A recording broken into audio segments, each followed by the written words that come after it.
I'm your host, Bradley Martin, and this is Clearing the Way, a resource for small business owners. Hello, humans. I am your host, Bradley Martin, and this is Clearing the Way, a resource for small business owners. I talk with sales and HR experts, other small business owners, and anyone else that we think can provide us with information to clear our way to success. My guest today is E.J Kleckner, owner of Rusty Gold Brewing. E.J graduated from Penn State in 2010, spent almost 8 years in real estate development until moving on to retail sales and operations. In 2013, he opened Yesterday's New, an antique store in Canonsburg. In 2017, E.J opened Rusty Gold Brewing, a brewery in Canonsburg, that, in my opinion, just they nail it. They've got great food, great beer.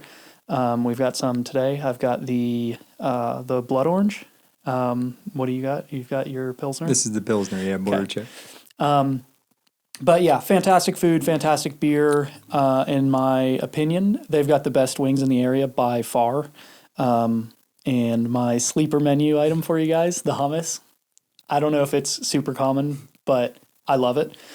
Yeah, EJ, thanks for being a guest. Thanks for being a guest. Thanks for being here. I didn't get too into, so the intro, this was interesting. I was working on this morning. And first, did I miss anything? Probably. Okay. First, yeah, you did pretty well. Okay. You know, I did graduate from Penn State in that year. Okay. I did do real estate. We did flips, and we also had rental properties. I did that with my dad for about 8 to 10 years. Worked in retail, just your typical Dick's Sporting Goods, Sears, Aldi's. I did my own antiques business for a year, which then I continued in a co-op up until I opened the brewery. Okay. I was starting to go through each of them, and then I realized your timeline is very similar to mine in that there's a bunch of overlap and also kind of all over the place. I was like, I'm just going to leave this vague. We'll get into each of them, but right.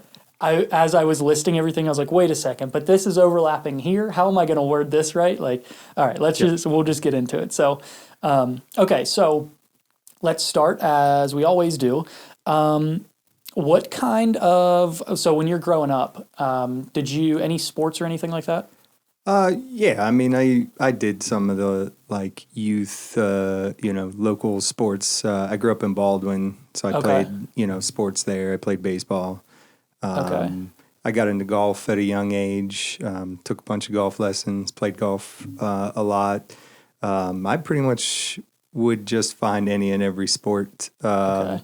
So I enjoyed basketball, a little bit of everything. I never really focused on one. Okay. Did you play them for your school or just kind of into them? We moved, so it was kind of hard when I moved to Peters, and then I tried to get back into it eventually. The only sport I ended up playing in Peters was I was a thrower on the track team. So I threw discus, javelin, and shot put. Okay. Huh. Yeah, so that was pretty much all I did, on a high school level. That wasn't just sort of for fun. Okay. The rec leagues. Right. Okay, so what kind of student were you through that?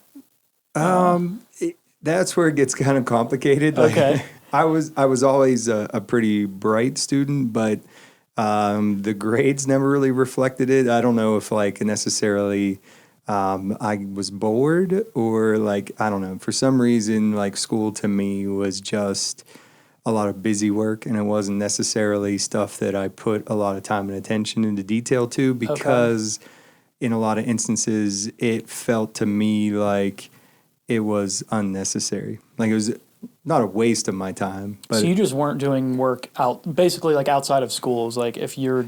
No, I wouldn't do homework assignments. I wouldn't study for tests. Most tests I would still get good grades on, but I didn't like doing all the extra work. And so obviously then that reflects on your grades, not necessarily in a positive. Definitely not in a positive way. So the report cards, for the most part, would always get that. I forget. There was a specific thing they could put down. It was ability doesn't reflect like effort Okay. or something was the one I would Okay. get. And At least there's a mark. That was multiple teachers across like multiple years in 2 different school districts. So there must have been something about that where they knew what I could do. They just felt like I wasn't doing it. Yeah. Were there any subjects that you were interested in, or was that just across the board? Like the structure of school just didn't work? I think some of it was structure. There were classes that I enjoyed better than others. A lot of those had to do with like the individual teachers and then probably like the subject matter. But a lot of things like in math where, midpoint formula, I'd be like, I can just use a tape measure, and so when I realized there's an easier way to do it, like why would I sit there and take the time and waste like learning a long formula that I can take a tape measure out, pull a measure, go halfway and be like, okay, that's it right there. I don't need to take the time to do it. Now, other things that you weren't as easy, those were things I paid more attention to, or things that I thought were more interesting or fun. Like even on the college level, I took a meteorology course. I wasn't going to use it in business, but I took it because the subject was interesting to me. Yeah. I wasn't sure how fronts worked or how like hurricanes formed. And so that then was more engaging, even though it was a subject matter that I wasn't necessarily going to use. I just was more engaged because it was interesting to me and stuff I didn't know. So I was always seeking the information I didn't know, but this stuff that was like pretty well like just worn out and overused as you went through schooling, I just sort of Greek mythology wasn't as exciting to me. Yeah. Certain book readings, some were more interesting, some were I just didn't read them because it just wasn't. That makes sense. Wasn't interesting to me.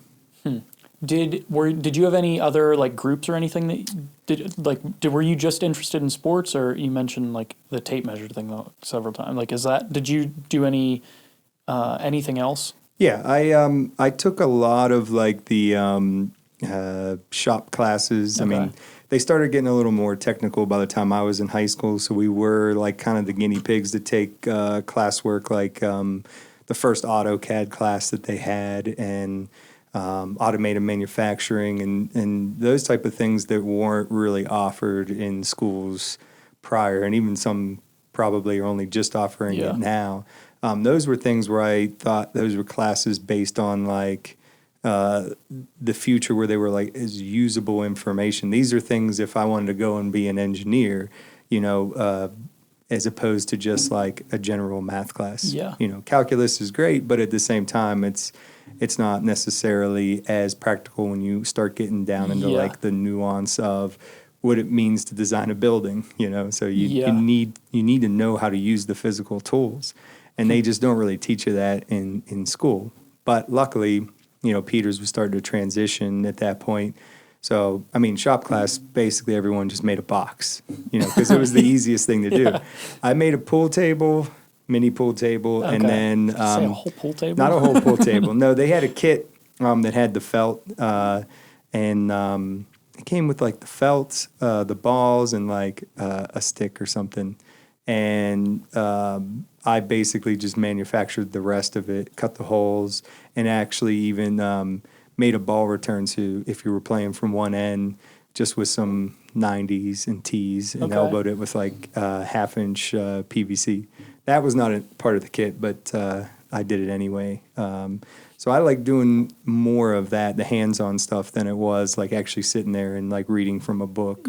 So I was definitely more of like a hands-on physical learner, and that's why I gravitated towards those class structures. Yeah. So in high school and like leaving high school, did you have an idea of what you wanted to do? Yep. No idea. No, I wasn't. I mean, I knew I liked building things, and I was doing the construction at that time with my dad, and thought about the notion of like getting into like architecture or. So of course I went in as a mechanical engineer because the architectural schools were pretty difficult to get in. So again, that's where my grades ended up hurting me a little once I got to that point. Yeah. So.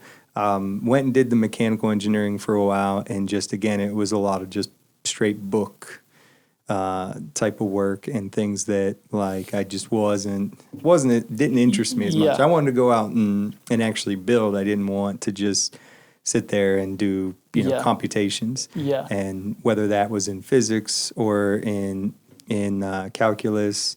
And so I sort of again got bored, basically almost flunked out, completely re-enrolled as a general business degree, and then started down that path. How did you decide to make that switch?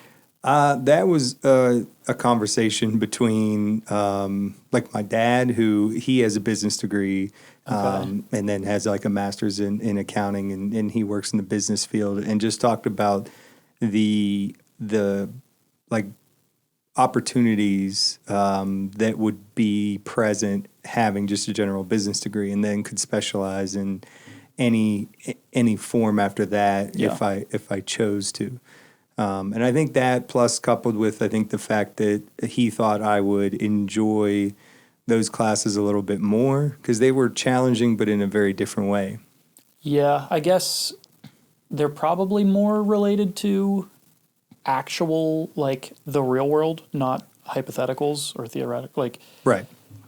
Obviously, if you take a finance class, regardless of what you do in your life, finance is important. Yeah. Because if you have a job and you make money, you need to know what to do with that money. Yeah. And a lot of people, even business owners, don't really know or understand truly like where to put their money and what's, and when you start getting into it, you basically have to start teaching yourself. So having that as a base, even if I'm a plumber, I need to know what's the best way, what to charge, So regardless of what like business you're in or who you work for, you need to have that understanding. That class is important regardless of who you are. Yeah, that's one that I didn't take anything close to that. And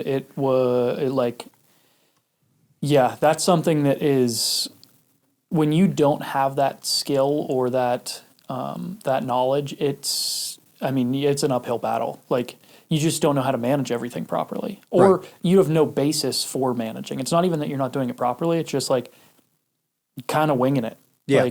And you don't know, you think you're doing it right, but you don't know. Yeah. You're just assuming, I think I'm doing what's best for me or my family or my business. But until you really like have the full scope of how money works and how investments work, you really have no idea. You're just like, I'm not losing money. Yeah, like you don't know. That's a very, that whole space is like, you don't know what you don't know. Right. So I might think I'm doing fine. It's like, I'm still in business. What's up? Like, we're killing it.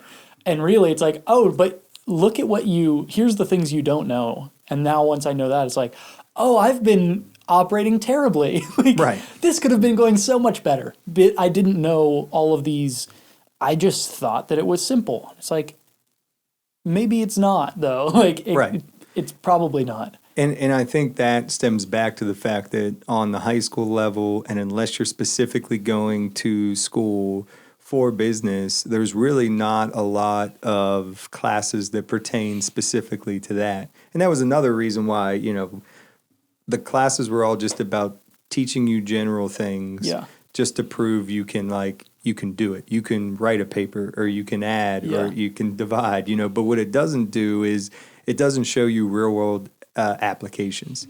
How do you balance a checkbook? How do you change a tire? Things that you need just to be able to exist. Now, you can find them out if somebody in your family, especially, if you have really attentive parents that can teach you those things. But, if they choose not to or you don't have that opportunity, then that's where I think like schooling somewhat lacks with properly preparing people for their future life. There's some children running around upstairs. Sounds like it. That I always debate whether or not it would have helped, though. Like, I don't actually know if I would have paid attention even if those things were offered.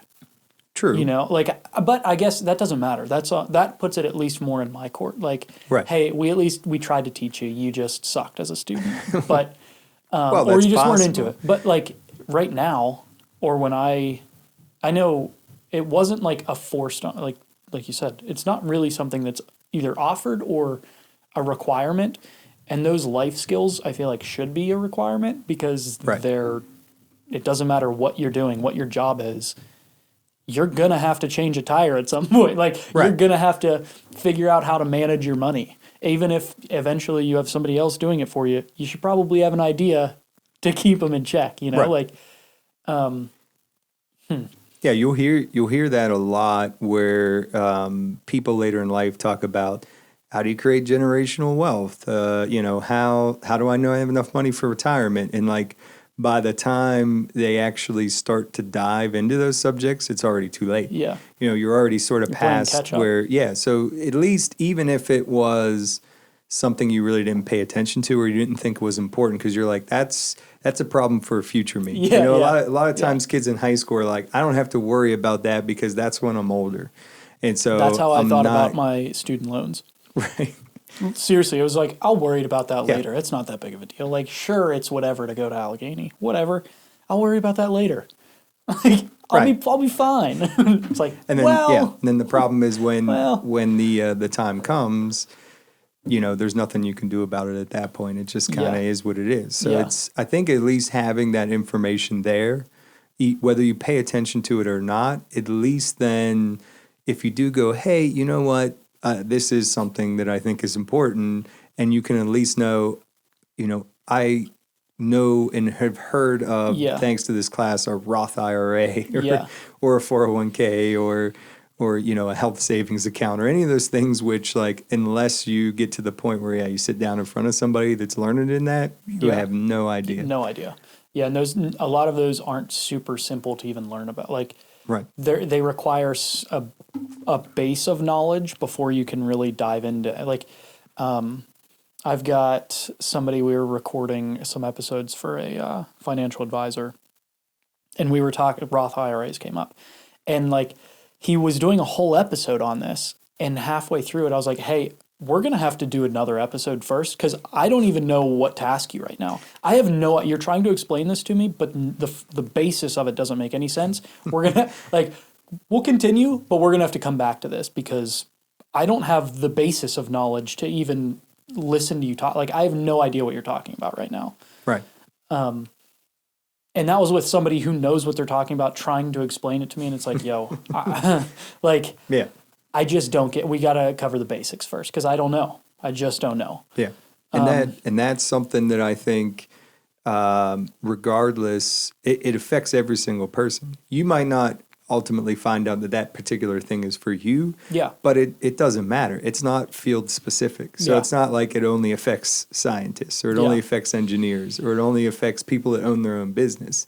Regardless of what you do in your life, at some point, finance and what you do with your finances is going to be a topic that you have to have some like basis in, unless you're just crazy successful, which then you'll probably hire someone to do it. But for the rest of us, but even then you should still have some knowledge of it, because then you can get, taken advantage of. Or so there's almost no situation where someone graduates high school, even if they choose not to go to college or they go to a trade or they go to college, there's never a time where the rest of their life, how they handle their finances determines like where they will be, where they could be, and how to get to it. Yeah.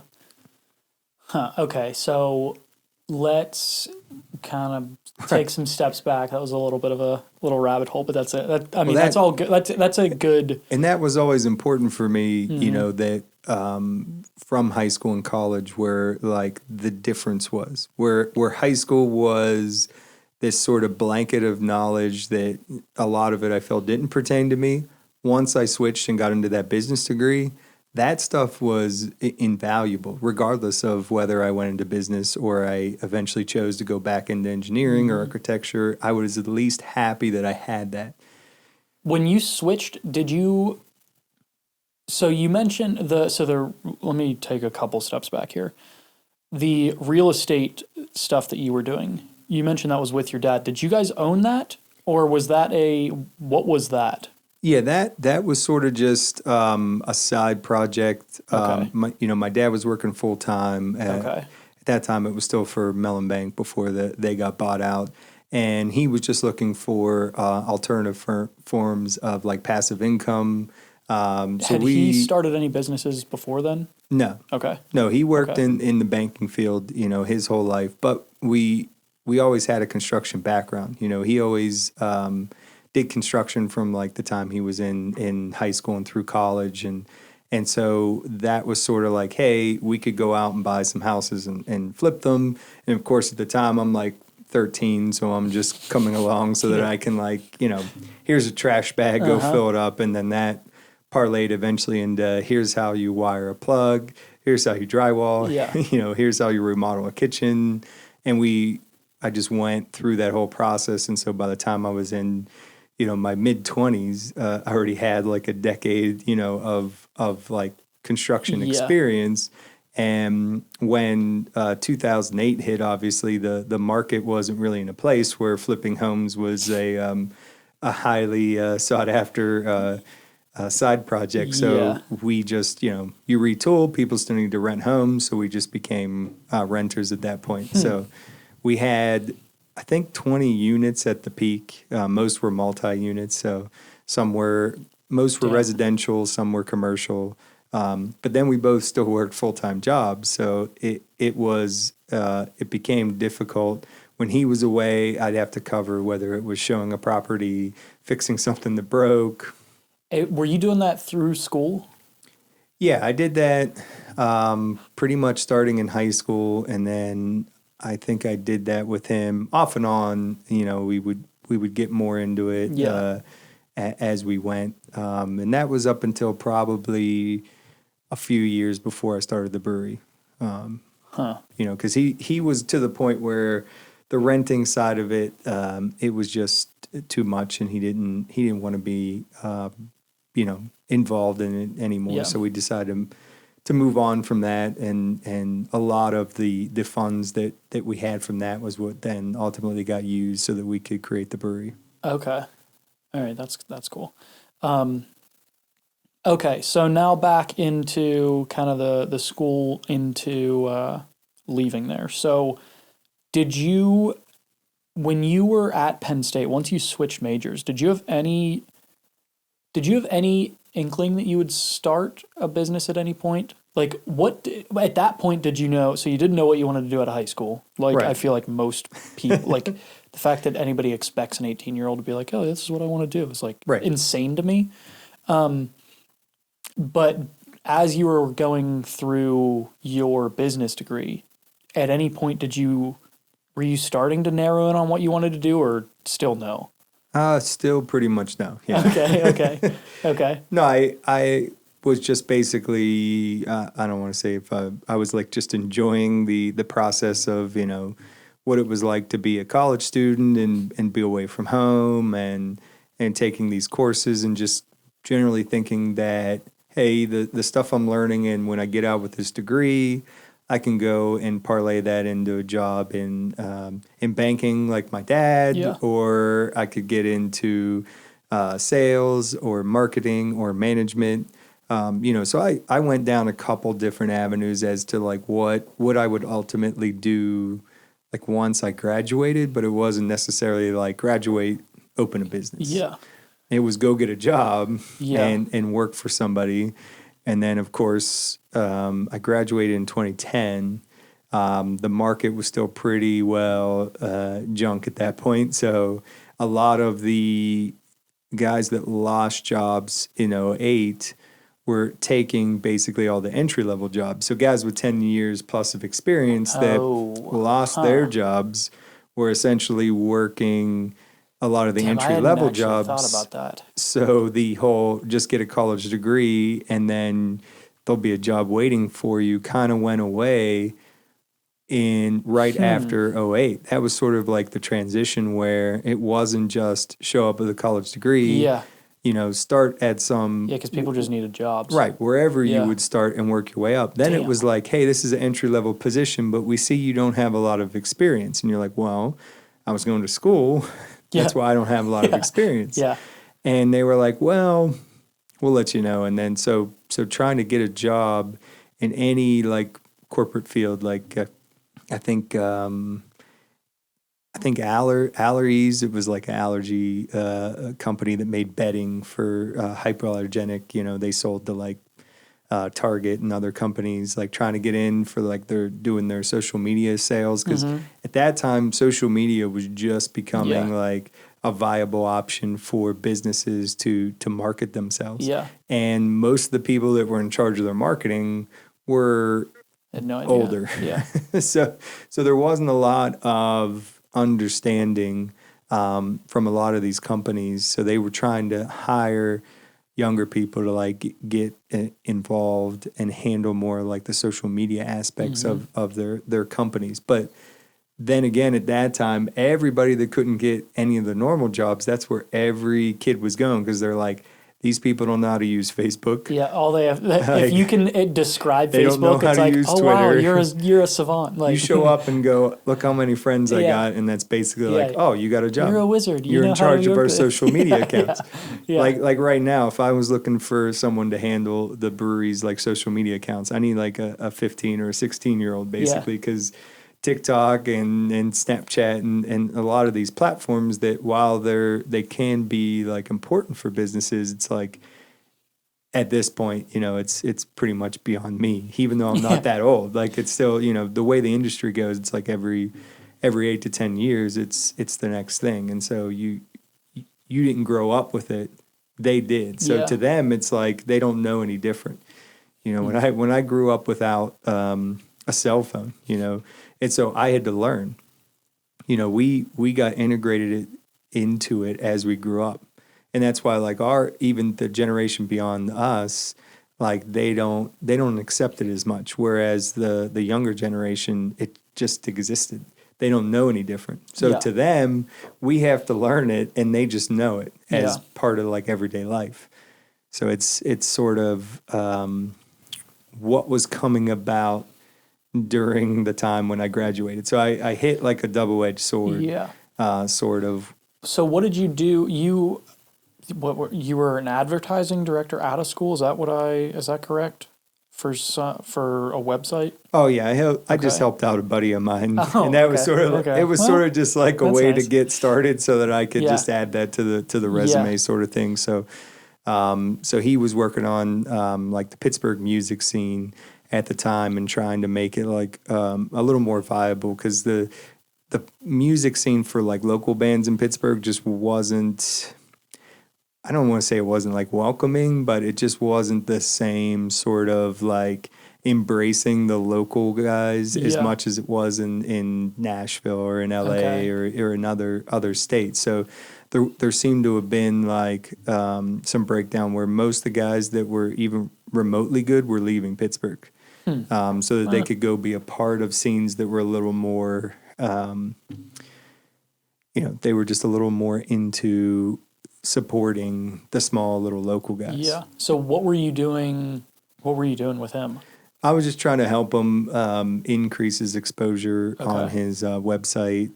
We were looking at getting merchandise.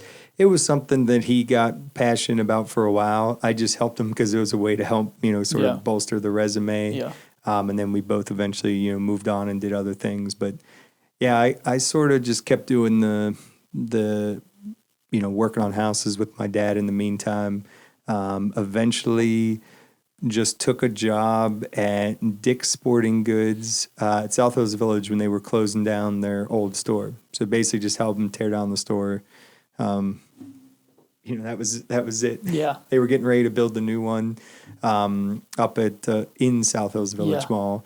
And that was our job, basically show up every day and hang out in the back and do what we can until the store is officially closed, and then basically just transfer every piece of fishing equipment, golf equipment, sporting equipment to other stores, and then tear the whole inside of the store out. So that was kind of fun, and it kind of worked out, I guess, in their favor more than anything else, because they were like not prepared at all. Like there was some older people in this group that couldn't really take down shelving and carry it around. So there were like 2 or 3 decent employees, and the rest just sort of like helped make boxes and put the stuff in the box. So when it actually came to the teardown part of it, they weren't a lot of help. Yeah. Nor did they give us any tools. So Okay. I used Okay. I of course went and got all my tools, and we broke it all tear down. this store apart. How do we do it? I don't know. Find some tools or something. They we didn't had think this a through. rubber mallet that they That was used. the tool? It just happened to be there because I think they used them when they made. Probably for like gloves or It something. was like maybe? they cut bowling balls, and I think they used a rubber mallet. It was just sitting there next to where they actually cut the holes and to make custom bowling balls. So when you took that, okay, so you're coming to an end on the real estate stuff. At that point, did you like?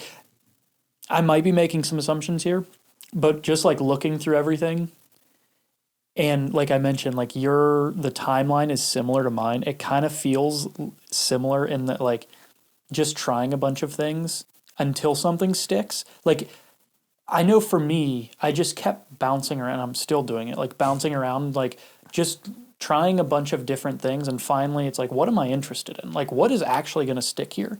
True. Was that kind of where you were at? Like, and was it even on purpose or was it just, yeah, what? A combination. Okay. You know, obviously I'm like, I just need Yeah, I to mean, you work have to, somewhere. yeah, If I you can need work experience somewhere, and you need money. So, yeah, if I could work somewhere, make some money, be able to add that to, you know, the resume, whatever it is, it doesn't really matter. I mean, it just sort of was, I don't just want to sit at home. Yeah. And I continued to do, like in between all that, we would still do, like house flipping and the Okay. rental units. That was still ongoing in the background. It just was like, hey, I'm working doing my own thing now, but I'll still help you if and when you need help. Were you through that time? So you mentioned Dick's. There were a couple other like retail or operation-ish jobs that were going on through that time. Was most of your money coming from those jobs or the real estate stuff? Mostly just working for my dad, yeah. Okay. So really the other things, real jobs were just like, hey, I need like resume things. Right. Okay. And again, that makes a lot of sense. Yeah, I wasn't looking to make like a particular amount of money. It had nothing to do with that. You have to make a certain you have to function. Yeah. Well, at that point, I was living at home. Okay. I was single, so obviously there wasn't like a ton of money that was needed at that time. Overhead's pretty low. You know, I was still pretty young, so it was like that was just sort of money to go and do stuff. Yeah. You know, so it wasn't necessarily like I need to make X amount of dollars because this is my cost of living.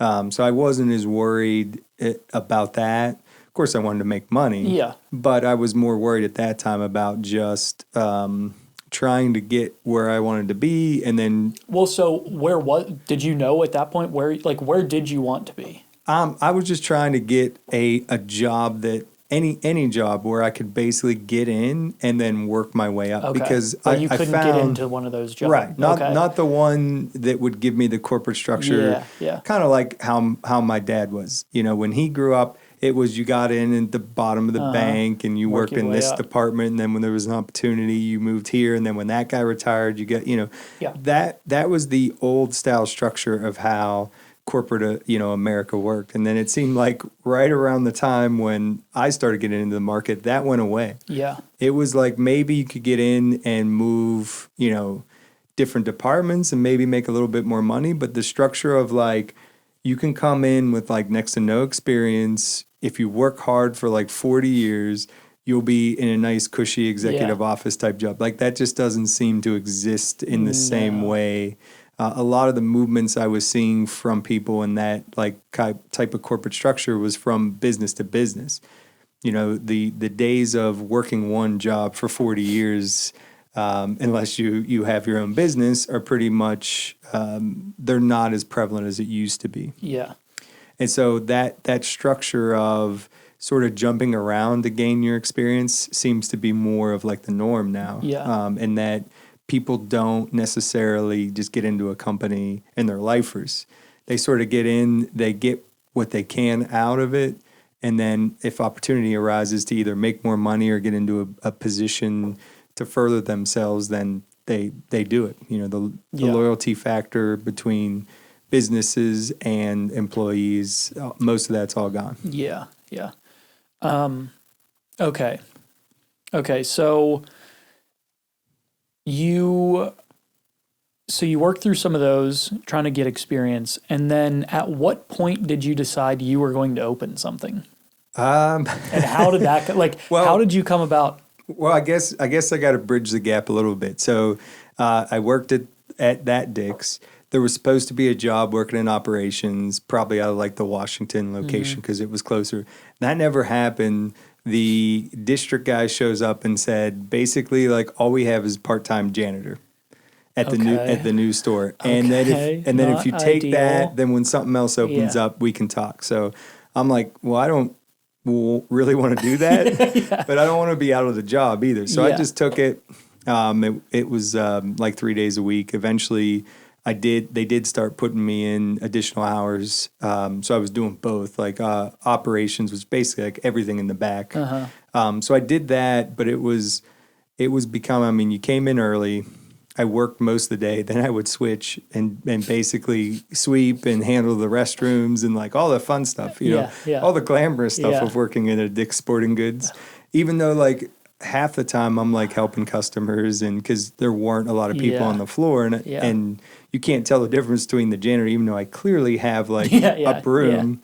But they still wanted to know about, you know, ping pong tables or bicycles. And luckily I knew enough about most of that stuff, you know, that I could help the customers. But a friend who had worked with me when we closed down the other store, worked at Sears as a salesman. And he's like, hey, I could probably get you in and you can just they still had commission sales at Sears. In the late 2000s there. Yep, still a thing. So I'm like, well, I could do that. I can make more money than I'm making now, and I don't have to like clean up bathrooms. That sounds better. So that was sort of I switched just because, not necessarily because I wanted to work for Sears, but because that seemed like a better opportunity. Yeah. Plus, then I got to do basically direct sales, which was something else. You know, I could put janitor on the resume, but you know, selling and being a salesman. Well, yeah, especially if you're trying to get into that like corporate world, right? Because now you're dealing. Because every question when I would go, they'd be like, "Tell me a time when you know." Had an experience with a customer that didn't go well, and how did you fix it? And it's like, someone clogged the toilet. And, how do I relate?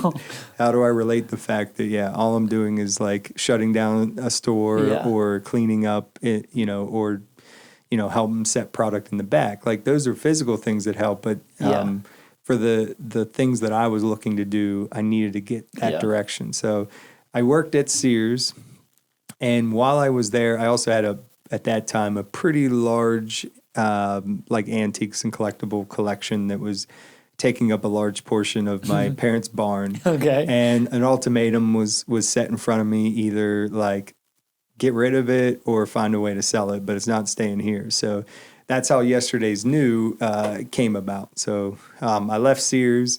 I started that business for a year. It was not really successful, depending on how you define success, in that I just spent a bunch of money. I didn't make any. Now don't get me wrong. Right. For 1 year by myself, and the location, we were actually in the barn in Quail Acre Shops. Down there on 19 and Racetrack Road. The old barn, while it was cool inside and was perfect for an antique shop, didn't necessarily have like really high traffic access for what I was doing.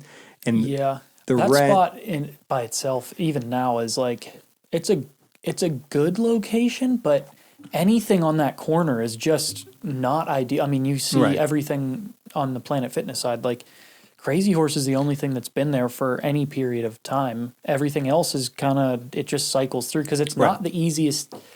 It's not the easiest thing to get to. It's not the easiest thing to see. Right. And a lot of people were going to the casino, but it was a lot of traffic, but they were going to the casino and then they were getting back on the highway. They weren't like, hey, while we're here. Yeah. And I didn't have like, if I had a huge marketing budget or I had like way to direct people with signs, and I could have grown it over time. But it was something where I was buying antiques, and mind you, I sold a decent amount. And I was closed for most of January and February because while that place was heated, there was no insulation because it's a barn. So it was extremely cold. There were a few days where I was like down there freezing, like still wearing a winter jacket inside. So didn't have a large customer base in January and February, so it didn't parlay into like financial success long term. But I realized that fairly quickly, and like I said, sales were good, costs were way too high. So was it just you? Yeah. Okay. Did you have? Okay, so you've got the business degree, right? How was starting that? Like, did you have any idea what you were getting? I mean, I'm sure you had some idea of what you were getting into, but like, how did that? Obviously, the sale, like you said, costs were high, sales were okay, but like, just running the thing, how was that? Because you were kind of forced into it too. Like you didn't have, not forced, but like I had to make a decision. That was the one I ultimately decided to make, and I didn't go into it with like no plan. Obviously, I took some of my knowledge that I learned and was like, okay, I need a business plan. Yeah. So I put together a business plan, and of course, the on paper business plan was like, hey, as long as everything works, perfect. Yeah. But it didn't work perfect because you can't always account for, again, you don't know what you don't know. And at that time, I did not know a lot. So I got into it, and I'm like, okay, I'm going to need a way to take credit cards. There was no internet, so I needed a hotspot. So I ran everything off of a hotspot, so there was a huge expense there. I used Square. I got a cash register. And then I'm like, okay, what else do I need? So then I go to on the state side, and I'm like, what do they require? Is there a business license? Obviously you need to get a EIN. So I just did a sole proprietorship, figured out how to do a fictitious name. You're as you're going down, you start figuring out these things. Sales tax, how do you set up and get an EIN to make sure you're remitting sales tax? Did you have any guidance through, like, did you have any resources or like mentors or anything like that through there? Or was it all kind of just figuring it out and searching for things? And a little bit. I mean, my dad was able to help with what he knew. I mean, obviously, the only thing that he did besides, the work that he had was the business with the flipping and everything. So he had a little bit of understanding of what we were going to need, and also the stuff he didn't know where to go to find that information that was going to be needed. Yeah. And then even like on the flip side, the gentleman who we rented from, his name's Jerry Poland. He actually, him and his wife, they still come down to the brewery on a regular basis. Really great guy. He had a staffing agency, so he had a little more knowledge. Okay. On what it was like to run a business. Yeah. And so he was actually even somewhat helpful with not just like, here, you're renting this place, pay me my money. He had like packets and things set up for all the businesses that would come in there to be like, here's what you need to pay to the local government. That's a good move. Here's the sign permit, and those things he already sort of put together to make it easier for the people that were renting from him. So they didn't have to do guesswork on like the local level, like with the actual township. Well, because I'm sure he had a couple instances where it was like a pain, and it was like, yo, we gotta let's just solve this problem beforehand, and that's a good move. Okay, so that was you're learning the whole time. Yeah, so that's why I don't consider it a failure. As the fact that while I didn't make any money and I decided, after that year not to do it any longer, what I took away from that, all the good, the bad, and in some cases the ugly, all was a really great book of knowledge that if at that time, if I ever open another business, I could parlay that knowledge into making sure that I don't make similar mistakes. Do you think now, if you were thrown, like if you had your knowledge now and were thrown back into that situation, do you think you could have made it work, or were the costs just too high for it? Right. And do you think you could have gotten that down? I don't know enough about like that industry. It feels like you kind of got to spend money there to make anything. But yeah, it is expensive because you always have to be buying. But I think that having now done it, because I still continue to do it. After I left, I moved and started selling my stuff out of a co-op, Vintage Secrets, which is actually right around the corner on South Central. So I had a small room there, and I was only required to work, I think, 3 days a month. But my costs were way lower, and my potential to sell was almost exactly the same. Yeah. I could still sell online, and I still had a retail location where I could sell my stuff. So I spent probably like 8 years like studying the model, and came to the conclusion that if you do like a co-op just to get, your name out there and do some sales, you're like big money potential, like where you could actually make it into a profitable, would be like get 2 guys, get a truck, and then get a really big garage. And then you can use that as like your storage, as well as, because you don't really need necessarily a full retail location to be successful. Because even now you're seeing this resurgence in that industry of like retro and antiques. A lot of it's now being done through online sources, not just eBay, but you're seeing sort of pseudo fake auctions, because you can't do real auctions through lives, whether it's on TikTok or on YouTube, and people are going thrifting, buying stuff, and then turning around, and people are committing to basically purchasing it through a live sort of comment. And then they send them an email, or they send them the information. They pay via, whether it's Venmo, Cash App, whatever each individual prefers, and they can make then good money while keeping their actual cost, much lower. What were your was the biggest cost the space? Yeah. Okay. On my own, the issue was that I think my rent was around $1,200. Utility costs were high because there was no insulation. So during the winter, I was spending like $600 on that. I had some insurance for the business because I wanted to make sure in case something happened. That was something, my dad, he was always a big proponent of. Make sure you got insurance, make sure you're covered. Yeah. If something happens. So by the time I figured it was like $2,000 a month just to cover my basic costs. So then I got to look at if I'm buying $1,000 worth of product every month, because you got to keep fresh inventory. Yeah. Then you're spending $3,000 before you make $1. Yeah. So you have to bring in at least $3,000 a month. And I was profitable November and December. So I was profitable 2 out of the 12 months. The rest of the months, I would do sometimes 600, maybe 800, but for the most part, I just wasn't. I had sold probably close to 20,000 over the course of that year, but while that was a decent amount for a small little antique spot, it just it's not your cost me a lot more. How were you funding that?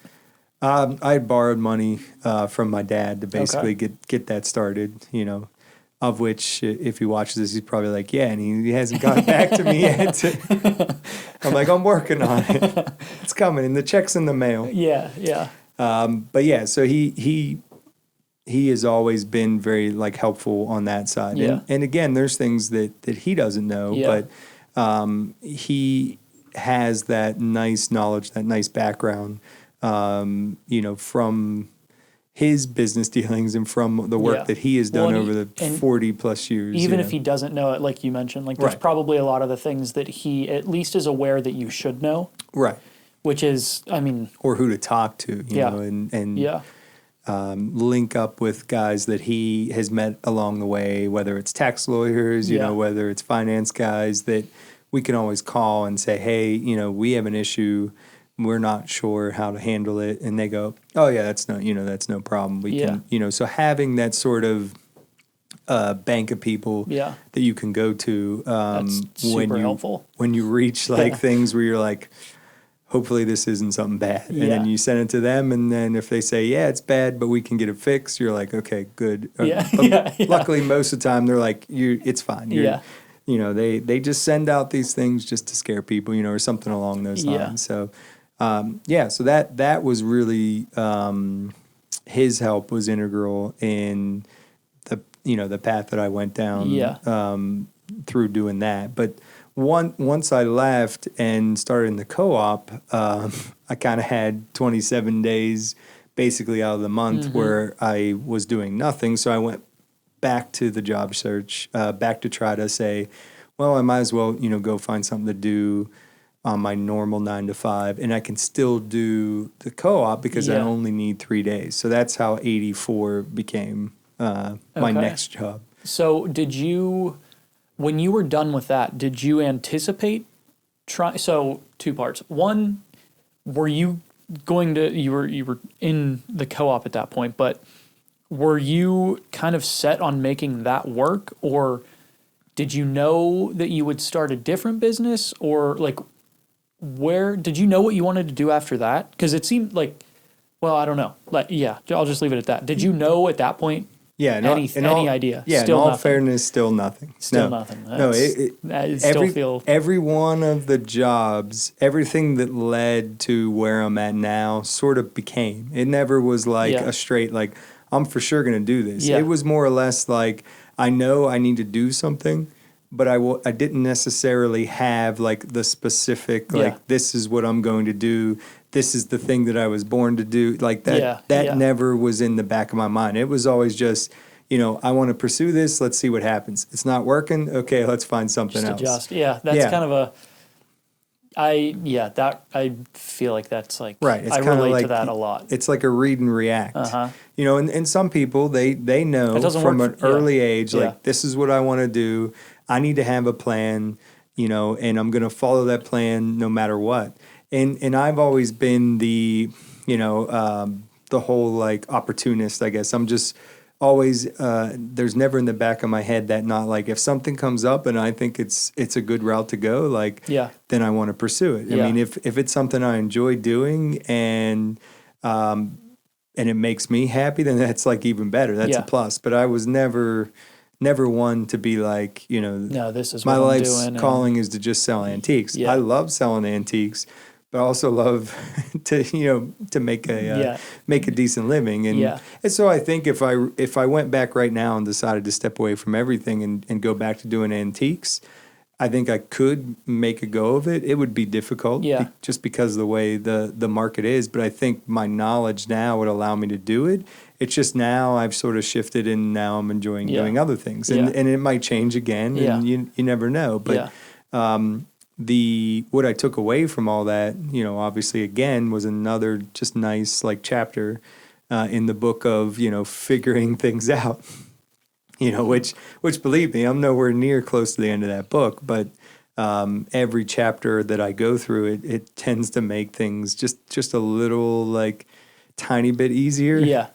You reach new challenges, but at least then there are some that you hit and you're like, oh, I've been down this path. I know what to do when this happens.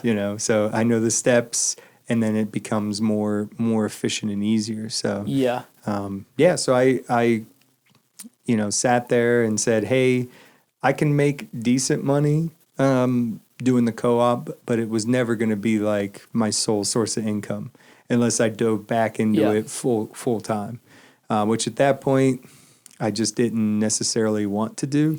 Yeah, I'm sure after a year of basically taking a loss every month, it doesn't kill the interest, but it definitely it probably leaves a little bit of a sour taste in your mouth. Like, I don't know, maybe not, but it feels like that could definitely be the case. Right. Well, the passion for a lot of it was the thrill, like the chase. So it was more about buying the stuff and being like, hey, I got a really good deal on this. And it was less about selling it, which long term, that is not a business model. Just keep buying things and never ever sell. Yeah, be super excited to buy and not super excited to sell. That generally does not. That's what we like to call an expensive hobby, not a business. Yeah.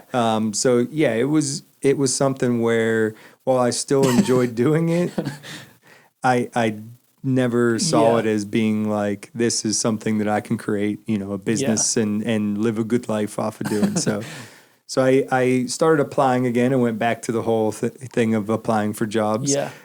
Luckily, this time there was more experience involved, as well as the market had sort of, relaxed at that point. We're a couple years down the road. Yeah. And I got hired almost immediately for 84 Lumber.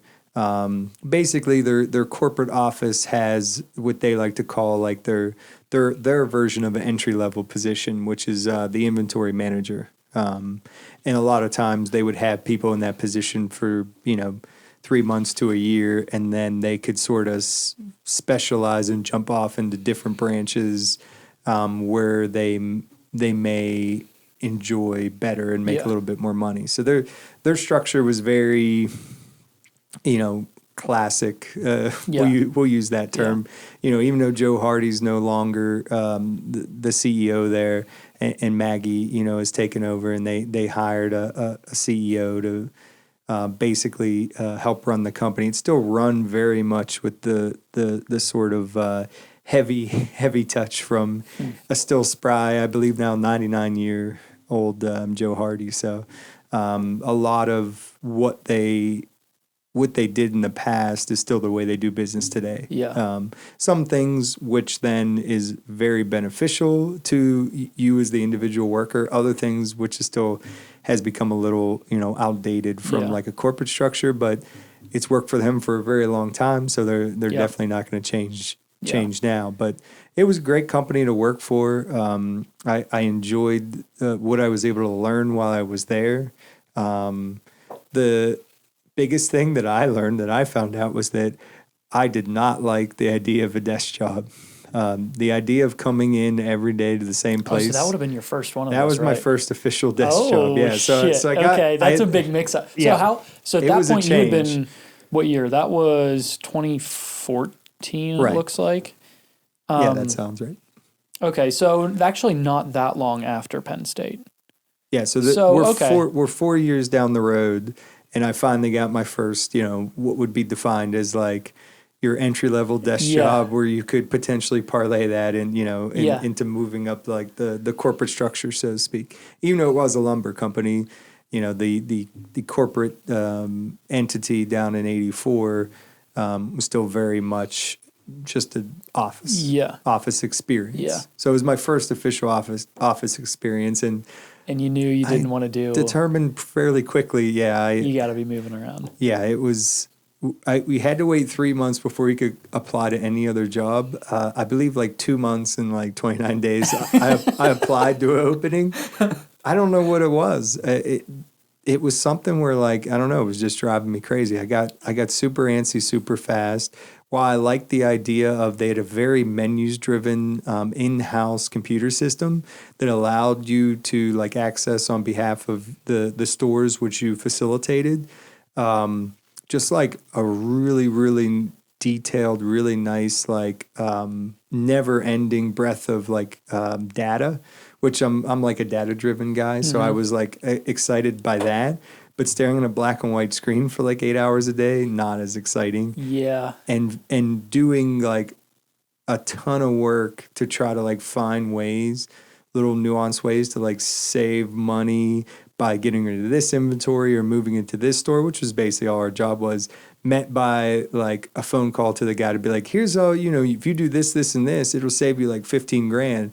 And he'll be like, oh, and how long have you worked at 84 Lumber? And I'm like, oh, like a month and a half. And he's like, I've been here for 30 years, call me back, and then he would just hang up the phone, or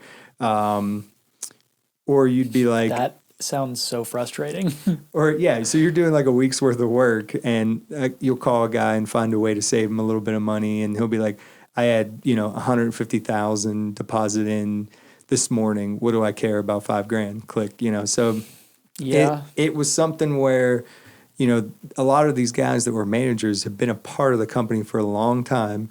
A lot of them made the company a lot of money. And there were a lot of like the structure, which was bonus driven based on results for individual positions. So some were reducing inventory, some were buying more. So it was kind of, if you were a buyer, a lot of your if you hit certain like numbers that would trigger like a greater what's the term I'm looking for, like a refund or a rebate program that they would have with different larger companies. So they were incentivized to hit those numbers, while you had other guys in the company that were incentivized to basically decrease inventory. So there was some you're almost competing against other people that you work with for your individual metrics. That's in a way. That's weird. I mean, I think that makes sense, but I don't know. I get why they did Yeah. it. It was a great way to basically motivate everybody for their individual positions, because then it's like, hey, you're going to work harder at your job because there's a financial incentive. But at the same time, there was like, some of the metrics where it was just all about sales. It wasn't about profit. They cared more about sales. They figured if they just push heavy on sales, then inevitably profit will come. But like the efficiency of that then becomes like, I don't know. It was a little. It got a little muddled. Like I felt like they could be more profitable, but that would require them to actually have less sales. Huh. And the notion of telling like any business that's sales driven that like to have less sales is like, no, you don't do that. Yeah. Well, especially as the entry level guy. Well, no, you can't. You can't. Obviously, you can't show up as the new guy. Yeah. And so guys that were selling, $20 million a year did not care about saving $5,000 here, $5,000 there, even though it may add up to be hundreds of thousands of dollars. But because it doesn't necessarily personally affect them or their bonuses, it was not seen as important. Because everything there, while it's one company that's privately owned, it was very structured as like individualism. So like each store was seen as an individual, almost franchise. Each position was individually incentivized. Yeah. Even their door and window sort of they had their own companies within the company. When they would sell to the stores, they would sell at a profit, even though it was the same company. Because if they didn't, then how would they determine like how successful that individual door center was, or where they made the trusses, or it was a weird structure to me. And while like I said, I enjoyed being there. It was just something that like from like a structure standpoint, and I would assume that that's not rare. I would assume that I don't know enough about any of that. Like that industry or anything. I assume that a lot of sales-driven industries that offer like incentive programs is mainly focuses like heavily on, and their whole like thing was like some big long like math. It wasn't just straight sales. It was like based on the like 3 months prior and the year prior, and there was a whole calculation that went into it. So I'm sure I'm sort of just simplifying it, but comparatively speaking. But at the same time, it does put people sort of in a that's a weird. I don't know, competitive sort of business sort of model where one can succeed based on another's like not failure, but based on another not doing as well. Yeah. It's okay. Sometimes that's what it is. Weird. If you're good at what you do, you make your money and you move on. And so I did that. And then as soon as the next job popped up, there was a field merchandiser position, and I like jumped on that almost immediately. It was actually a decent raise in money, and got me out of the office, and in fact got me on the road. So it was okay. It was something, change. I I was not into the whole like hour-long lunches, just sitting there, having to twiddle my thumbs and bide my time because there wasn't enough work to cover like all the way till 5 o'clock. But that idea, that 9 to 5. So being on the road sort of gave me that freedom of, it was more like task driven. So it was, here's what needs to be done at this store, go do it. You got 5 days to do it, or 4 days with one travel day, and then we do 10 days and 4 days off as well. So at what point did the idea of Rusty pop in? So where did that, so you were there until close to the time you start, it looks like potentially when you started. So how did that come about? I was working up in Buffalo, actually southeast of Buffalo, and it was, I just remember like working up there and already sort of being a little disenfranchised, but it was just from just like general things. And then, so that didn't help that like I woke up that morning and it was basically the temperature said, for the week, like negative 30s. So I assumed that it was, oranges on that side. I assumed that it was the wind chill, because, you're used to like some wind chills here that will get into like negative 20s, negative 30s. Nope, that was just the high temperature. So I worked for 3 weeks there, even though I literally told them and was like, listen, like, it's pretty cold, kind of tough to work with metal. Yeah. And they were like, nope, you got to be up there. We got to get this done. And I'm like, okay, I'll try my best. So I was spending more time, I think, in the office trying to just stay warm because I couldn't feel my fingers, even through 3 layers of gloves. Then work we got done. And I sort of sat, because, a lot of downtime, you're on your own. I sort of sat in the hotel rooms and was like, no, I want to come back home and I want to do something on my own. Like, I'm done working for somebody else. Now, at that point, that was not Rusty Gold. That was just, I'm going to get back home and then figure out what it is, what it is I'm going to do.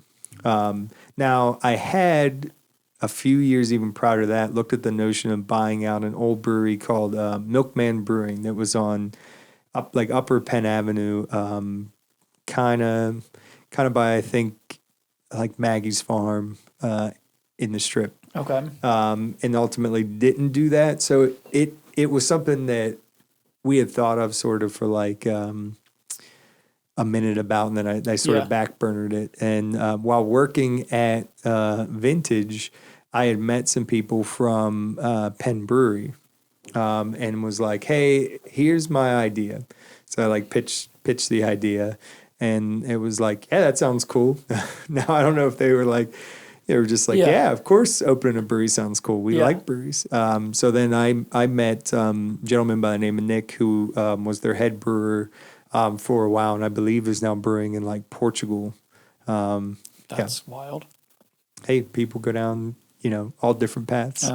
But he seemed to enjoy it when he consulted for them, and then they hired him on. So that's kind of cool. Yeah, so I was like, hey, here's my idea. Can I hire you as a consultant? Will you help me? Because obviously I knew nothing about microbreweries. And I devised this whole plan while I came back home, was like, okay, I still need a job while I work on my plan. Went and actually worked at Aldi's. I applied for their manager trainee position, and had I actually gotten it, I may have still been there. So I guess, thanks, I didn't. Yeah. But they were like, well, we see you have like a lot of experience. Of course, now it's like, now you have good experience, but not the right experience. Yeah. So, but you've never worked in, you never worked directly in with like a grocery store. So we want you to work just as like on the floor for a while, just as like a regular worker, to get that experience. So I reluctantly was like, sure, why not? So that, if I had been and become a manager, because again, another really great company, privately owned German company, super efficient. There's a reason why they're like everywhere now. Yeah. So it was a great company to work for. And again, I learned a ton of stuff when it comes to things that I now use today, like rotating stock, and fun stuff like that. But I sort of use them in my free time because that job, I don't want to say it was like super easy because it was tough. You got to sit there and everything was about speed. So you're not like a giant eagle checking out 3 items every like 2 minutes. Like we would do 30, 40 items a minute, and they keep track. And they keep track of your speed. Okay. And then when you're done there, you got to run to the back, make sure you're back stocking, because at any time, including the manager, there might only be 6 total employees in an Aldi store at any time, maybe 7 if it's a bigger one. And so it was a lot of fast pace, but it wasn't difficult. Yeah. It was just check people out, take their money, go in the back, grab the stuff, put it out where it's supposed to go. Yeah. A lot of just repetition, but again, they don't have a ton of stuff. Everything is brought in like ready to go. Everything has a place to go. And so it was really, not that stressful of a job. It's just come in, put in your couple hours, go home. So I spent a long time working on what it was I was going to do. And so meeting the guys from Penn Brewery, as well as like spending time down in Lawrenceville and seeing some of the other microbreweries that were opening up, whether it was Roundabout, Full Pint had a tap room down there at that time. And we would go and basically hang out down there in my free time. I had a buddy that lived down there, and I'm like, man, these places are really cool. They're not huge. They're not like that, giant like smokestack, tractor trailers in and out, like $100 million operations like I had assumed breweries were. These are just like a couple guys, a couple friends with like that had small to have been tanks. Right around 2015. So that's like around the time that the breweries started popping off. Right. There may have been, maybe not quite. Maybe that was probably a little early. You were probably on the front side of that bell. Yeah, there may have been 20. Yeah. Most of which were like fairly in their infancy. A lot of the like second gen is, I'll say, like not the Penn breweries and the church brew works of their time, but probably like I would say like 5 years before we opened was right when like you started seeing a lot of like the change in the industry, that they were starting to pop up. The rules eventually changed to allow more options and easier sort of like barrier to entry. Yeah. So that's sort of when that started becoming a thing, but it was still crazy new. Like that's still early on. People were barely even drinking, anything beyond like Yuengling, Miller Lite, Coors Light at that point. Yeah. And then if you saw something somewhere, it'd be like either like Full Pints White Lightning or maybe like East End Big Hop. There wasn't necessarily like a ton of local craft. You would start to see some national craft start to make its way in.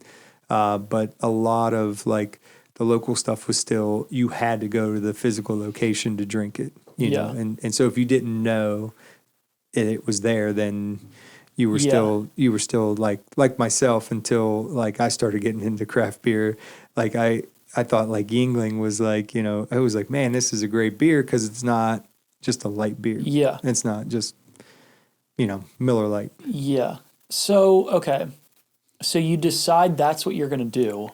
After months of research. Yeah. AKA hanging out at breweries. That was going on while I was doing the real work. Yeah. Obviously I was having a good time with our friends and we were really enjoying that. And I'd even joked a few times of like, hey, wouldn't it be cool if we did something like this? Have a spot of our own that feels like this, that we can enjoy. When you were thinking about that, did you know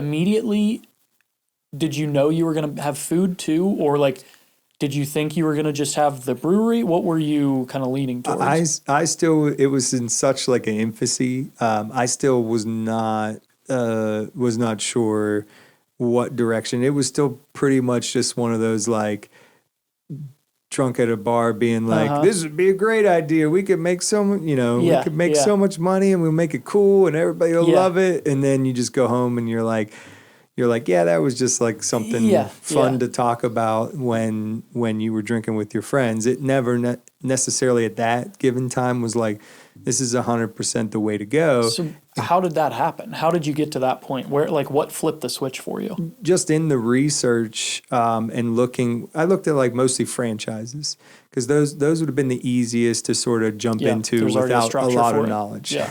And at that time, I didn't have a lot of knowledge in like restaurant or breweries or any of that industry. I mean, you saw what my background was. Yeah, like, you had none. Exactly. None. Yeah. So there, I had like little bits and pieces of things that I could use, but nothing directly related to that industry. So we looked at the possibility of doing like handyman franchises or even like a restaurant franchise. I thought about like a wing concept would have been great because in the area we didn't have a lot of wings. Yeah. And so as I went, I'm like, how can I sort of take like all of the things combined and like put them together into like one viable business? So I'm like, let me look into breweries. And I noticed that like they were the fastest growing market segment at that time in like the entire like beverage and or food industry.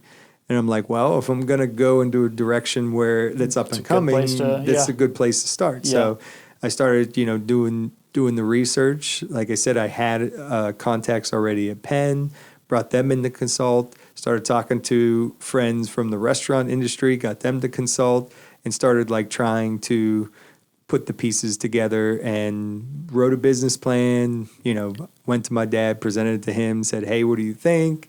It's like 30 pages. Yeah.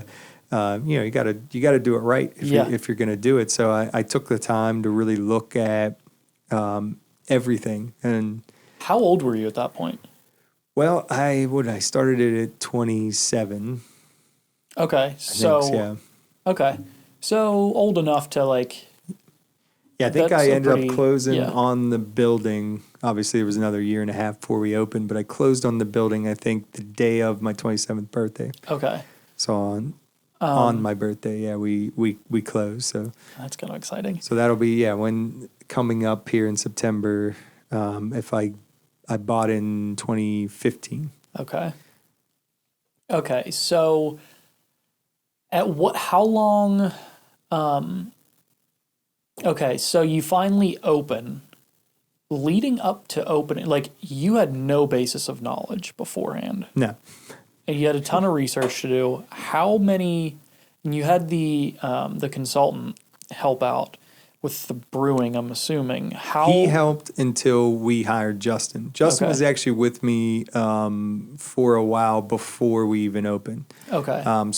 So I brought him in to be like the head brewer, but then also basically take over. Did he have any background in that? Yes. Okay. Yeah, he worked at Church Brew Works for 5 years prior, basically worked his way all the way up until he was head brewer there for about a whole year before he decided he wanted something a little smaller, a little more creative freedom, so to speak. So it worked out that at that same time we sort of got together. So it was like, okay, I'll handle the business, you handle the brewery side. You tell me what we need, if we need this equipment, if we need to move that. And I already had equipment from help through Nick, so we had a good sort of start. Mm-hmm. And then, of course, he sort of just became part of like the construction crew for like, because it was taking a little bit longer. But I wanted to have him already there so that as the stuff got built, it was set up in a way that was going to work for him and just work, just be what it needed to be, which, obviously he was way more knowledgeable about that than I was. I didn't know what all equipment you needed to brew. I didn't know how it was supposed to be set up. I didn't know if there was anything in particular that we had that we didn't have or that we didn't need. Yeah. And so we sat down, went over it, and it was things that like you can get away with not having, but sometimes doing this port here just makes it easier, or having an additional, So we made adjustments, and obviously we had a little more time than I had necessarily wanted. So which ended up working out because then we were able to make sure that the equipment was dialed in and that he had some comfort. Because every time you brew on new equipment, there's a learning curve, regardless of how good you are at brewing. So he got comfortable with the system, And by the time everything got built out, we were ready to go. Okay. It seems like you've been really good, even early on, at knowing when to call in backup or like when to defer to others. Right. Like, which I think that's maybe not unique, but it's, that's a good trait to have early on, especially, 27 isn't young, but it's also not incredibly old to be starting this thing that you have zero experience in. Right. It's not like you've been doing it forever. It's like, I've been home brewing forever and now I'm going to take it to the big leagues. Right. It's like, no, you had no experience. Like that ability to defer to those who do have the knowledge or experience, like that might be the most like beneficial trait that you've got right now at that point. Right. I don't think you necessarily need to know the industry that you're getting into. Obviously, it would help. Yeah. But at the same time, if you know what you know and you think you're good at doing what you're doing, then if you can find other people that you can bring in around you that have that sort of scope of knowledge, then what do you need to know it for? Yeah. You know, it's like, yeah, I've learned a ton off of him.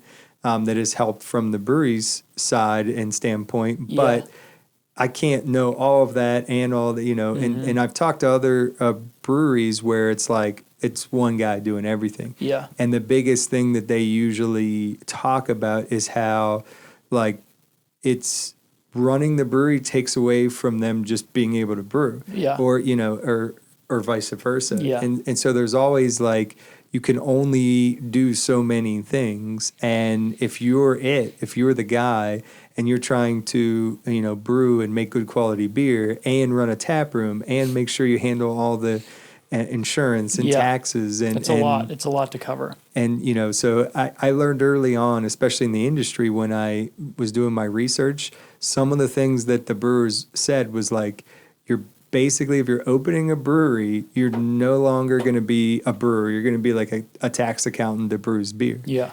Because the rules and regulations that exist both like federally and on the state level, there's a lot of reporting. You have to make sure you know and report how much beer you sell, how much beer you produce, and then cover excise tax, use tax, sales tax, all the above.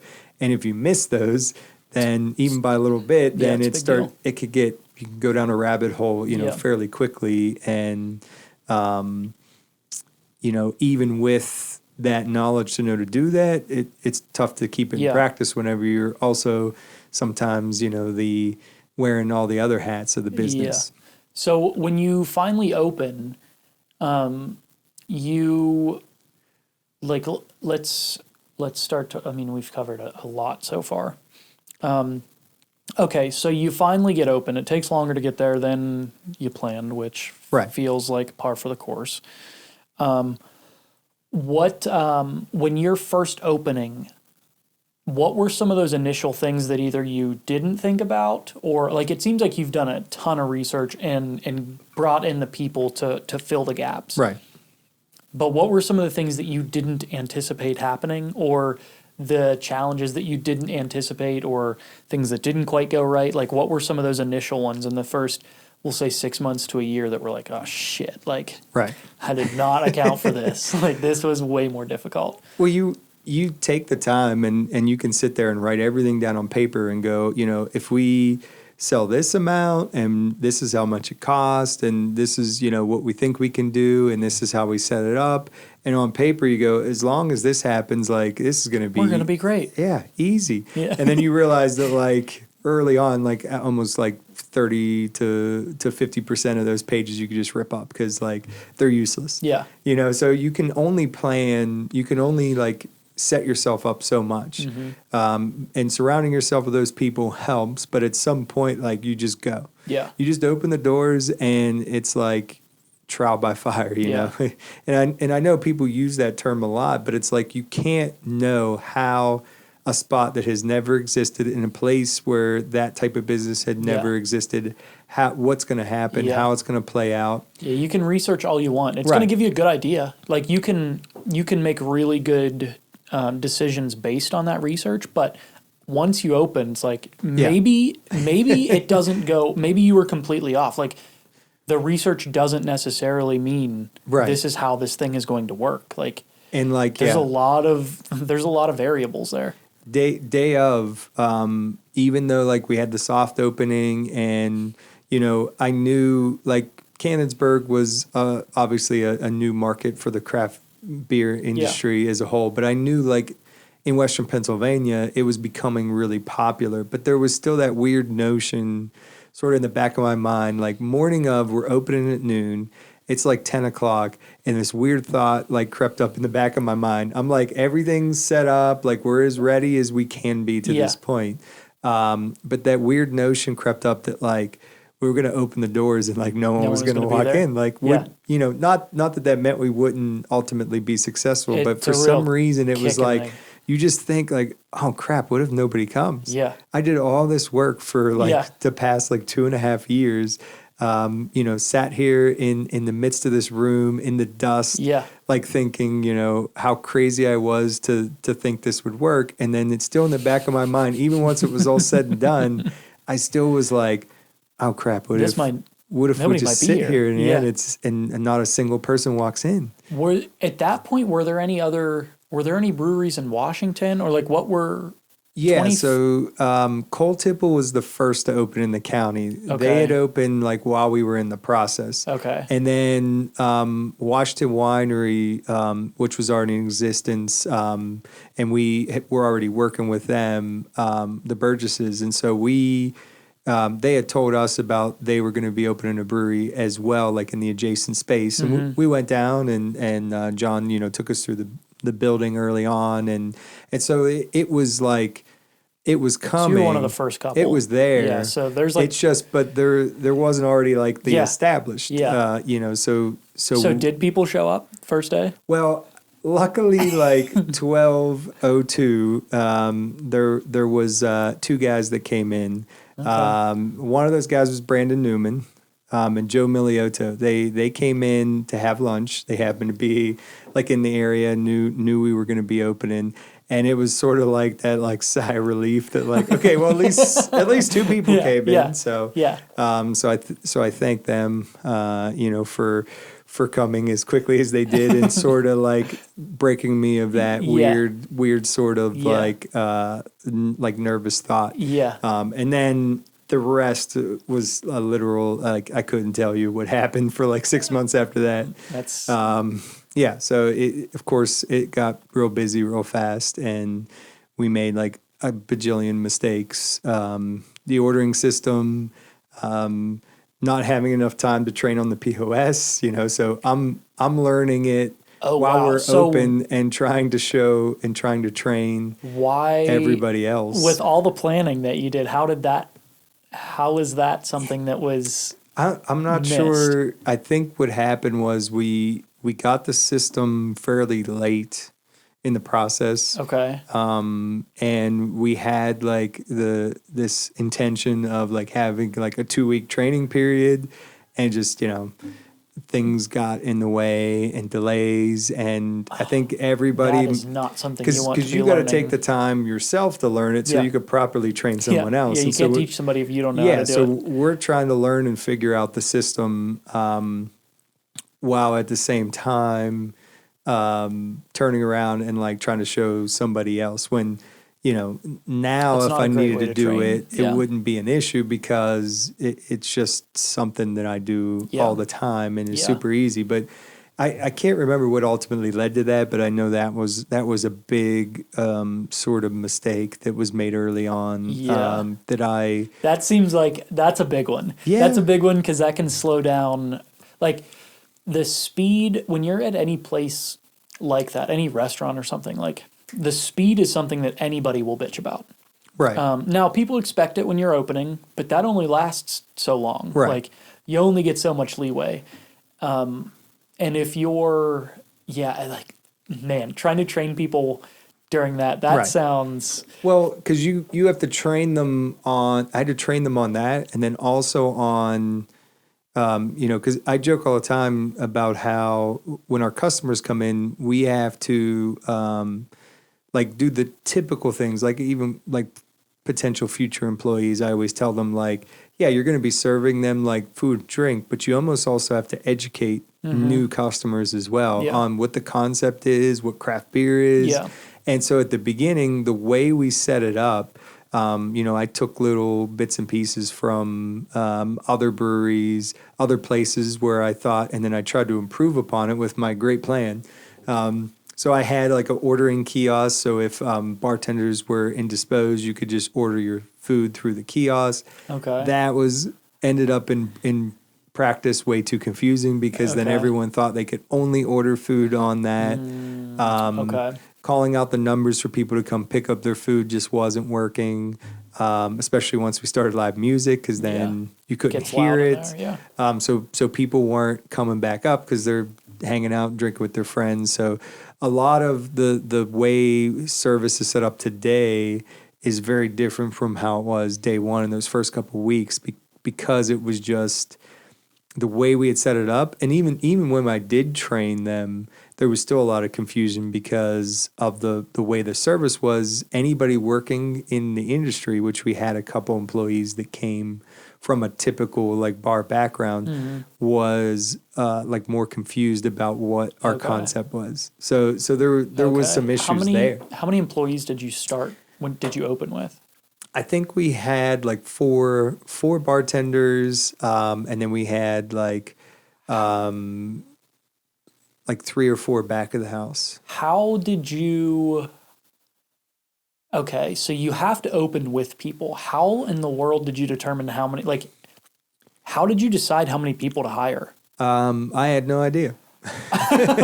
Well, like, what led you to... Was it just like... That's just like how many we got. I mean, I knew I was going to be working. I knew my sister was going to be working, so we already had 2 people there. And then I hired like a couple more beyond that. So I probably hired another like 3 bartenders on top of that. And wow. And you hadn't been a boss before that? No. Never, oh my God. Never. Okay, so day one of being the boss, you've got 7 people. Yes. And you don't actually know if you need 7 people, but you've got 7 people and you are now in charge. Yes. Never hired anyone, fired anyone. Never had to deal with Wow, that sounds... Every issue that came up from a manager standpoint was like brand new. Yeah, new territory for me every time. So what was that like? Was there anything major that came up? Like that has the potential to go really wrong. Right. There were things that like, in like college that you like learn about, like, when you're in some of the classes that I had, but then like in real life when it happens and you're just like, again, how do people handle this? And it's like instance, like, I'll give you an example, like a customer acting in a not appropriate way and a bartender not feeling comfortable about it. And then you have to make a decision. You're at a bar, so right. That's and that's something, uncommon. where luckily for us being that it's a brewery atmosphere, so it's a little less prevalent, but I could see, across the industry, it just happens. So then you have to decide like, oh my God. what do you do? Do you go and you have a Did you have that pretty early on? It happened a couple times, How like did here you and handle there. it? I wouldn't say like 100% the best. Like I just tried to determine like what the interaction actually was. I mean, obviously, if they feel uncomfortable, I don't want my employees to be in an uncomfortable situation. Yeah. But at the same time, there's almost sort of like, you can't determine. I can't like pre-screen every customer that comes in and make sure that they're gonna act the way like that people should act. Yeah. And I would much rather my customers all come in and just, behave appropriately. But a lot of the times it's just like, you can have like a quick conversation or just say, hey, listen, I'll have to cut you off, if it persists. Yeah. And we had an instance like that early on with like a younger guy, and he was getting a little too boisterous, and I said something, and even the people that were with him were like, getting him to calm down. Yeah. but usually they would come to me, and it would either be a case of, someone that's acting inappropriate or somebody that's had a little too much. And then we make the decision if we got to cut them off, even get them a water, whatever. So you have to sort of navigate some backlash even from the customer. Yeah. So, in regards to that, because they're not always happy when you do that. I would assume most of the time they're not happy. So it was like I said, it was such new territory for me. I'm like, what are you supposed to do? I can't necessarily go out and just accuse, a customer of acting in a certain way. Yeah. But at the same time, obviously something that was said that they didn't like. So usually it'd be like, hey, just don't interact with that customer anymore. Yeah. I'll take care of them after that. And luckily for the most part, they're like finishing up and they head out, and it doesn't create, an additional thing. But you don't necessarily think I'm going to open a brewery and I'm going to have to deal with like crude drunk people. Yeah. Yeah. Yeah. That's probably one of the worst parts. Like that I could see how you could easily overlook that. But like, okay. So was there any other like employee, not issues, but struggle, like, anything? Because that seems wild to have never really been the boss, and now to have 7 people. Right. Like, well, I wasn't a fan of firing people. I always try to just get my sister to do that instead. But okay, because you feel bad because but at the same time, like, you got to check. Everybody has a job to do. Yeah, and so it's that aspect of things is always difficult. And some of it is like of no fault of their own. It's more or less like, just not a good fit, or we have too many employees, or it's just not what we need at that given time, or, it just happens. But so I made a lot of mistakes from that point, but you almost needed to, because there wasn't really a book to go off of to say, this is how many employees this particular business needs, because you don't know. So did you have to scale back early, or like? We did, yeah. We made a lot of changes as we went. I mean, there was a point where 7 to start, like, I don't know, maybe that's right. I don't know, but like you said, like, you didn't know. No. So what did you end up? So let's say at like that year. It was probably necessary at the beginning. Yeah. I mean, it was definitely. I mean, we were busy. Now some of the changes we made us more efficient, as well as having our sort of busy times more sort of spread out now, so to speak, as opposed to just being like Friday dinner, Saturday dinner, just mayhem. Yeah. And the size of the place, I mean, you can only do so much business. Yeah. And there's a point where like 4 bartenders, you're just stepping over one another. It's not as efficient. Yeah. So once we employed the food runner, and changed, got rid of the kiosks, changed some of the ways that we did the ordering. How quickly did you make some of those changes? That was pretty early on. Like within a couple weeks, couple months? Yeah, first couple weeks we made some changes, and then of course I go back every once in a while and look at ways we can improve how frequently process. Do you think you do that? Like, well, so when you were starting, were you just noticing things as you were going, or were you being more deliberate about like thinking through how can we make this better? Does that make sense? Like, were you actively thinking about how to make it better, or was it just noticing like this is not going well? Yeah. It was like because I couldn't just step back and watch the whole process. I was just in the middle of it with everybody else. So you were just feeling what was not working. It was just like it was just so the first like 3 months were just so like nonstop. Like you couldn't even stop to take a breath, let alone like sit down and be like, let's analyze, how we've done our, it's not like I could really sit down and just do that. Yeah. It was just like, go. And you'd be like, okay, this is like a dumpster fire. How can we fix it? Or this is just not, something's off about this. So it was more like on the fly type of stuff. We would just, because again, I'm learning all this from scratch. Like I'm not. You've never been. I don't have 20 years of experience. Yeah, I never even worked with like a POS before. Other than like the Square, and so the one that I bought, we actually eventually like switched to a different one. What'd you start with? Revel. Okay. It's out of California.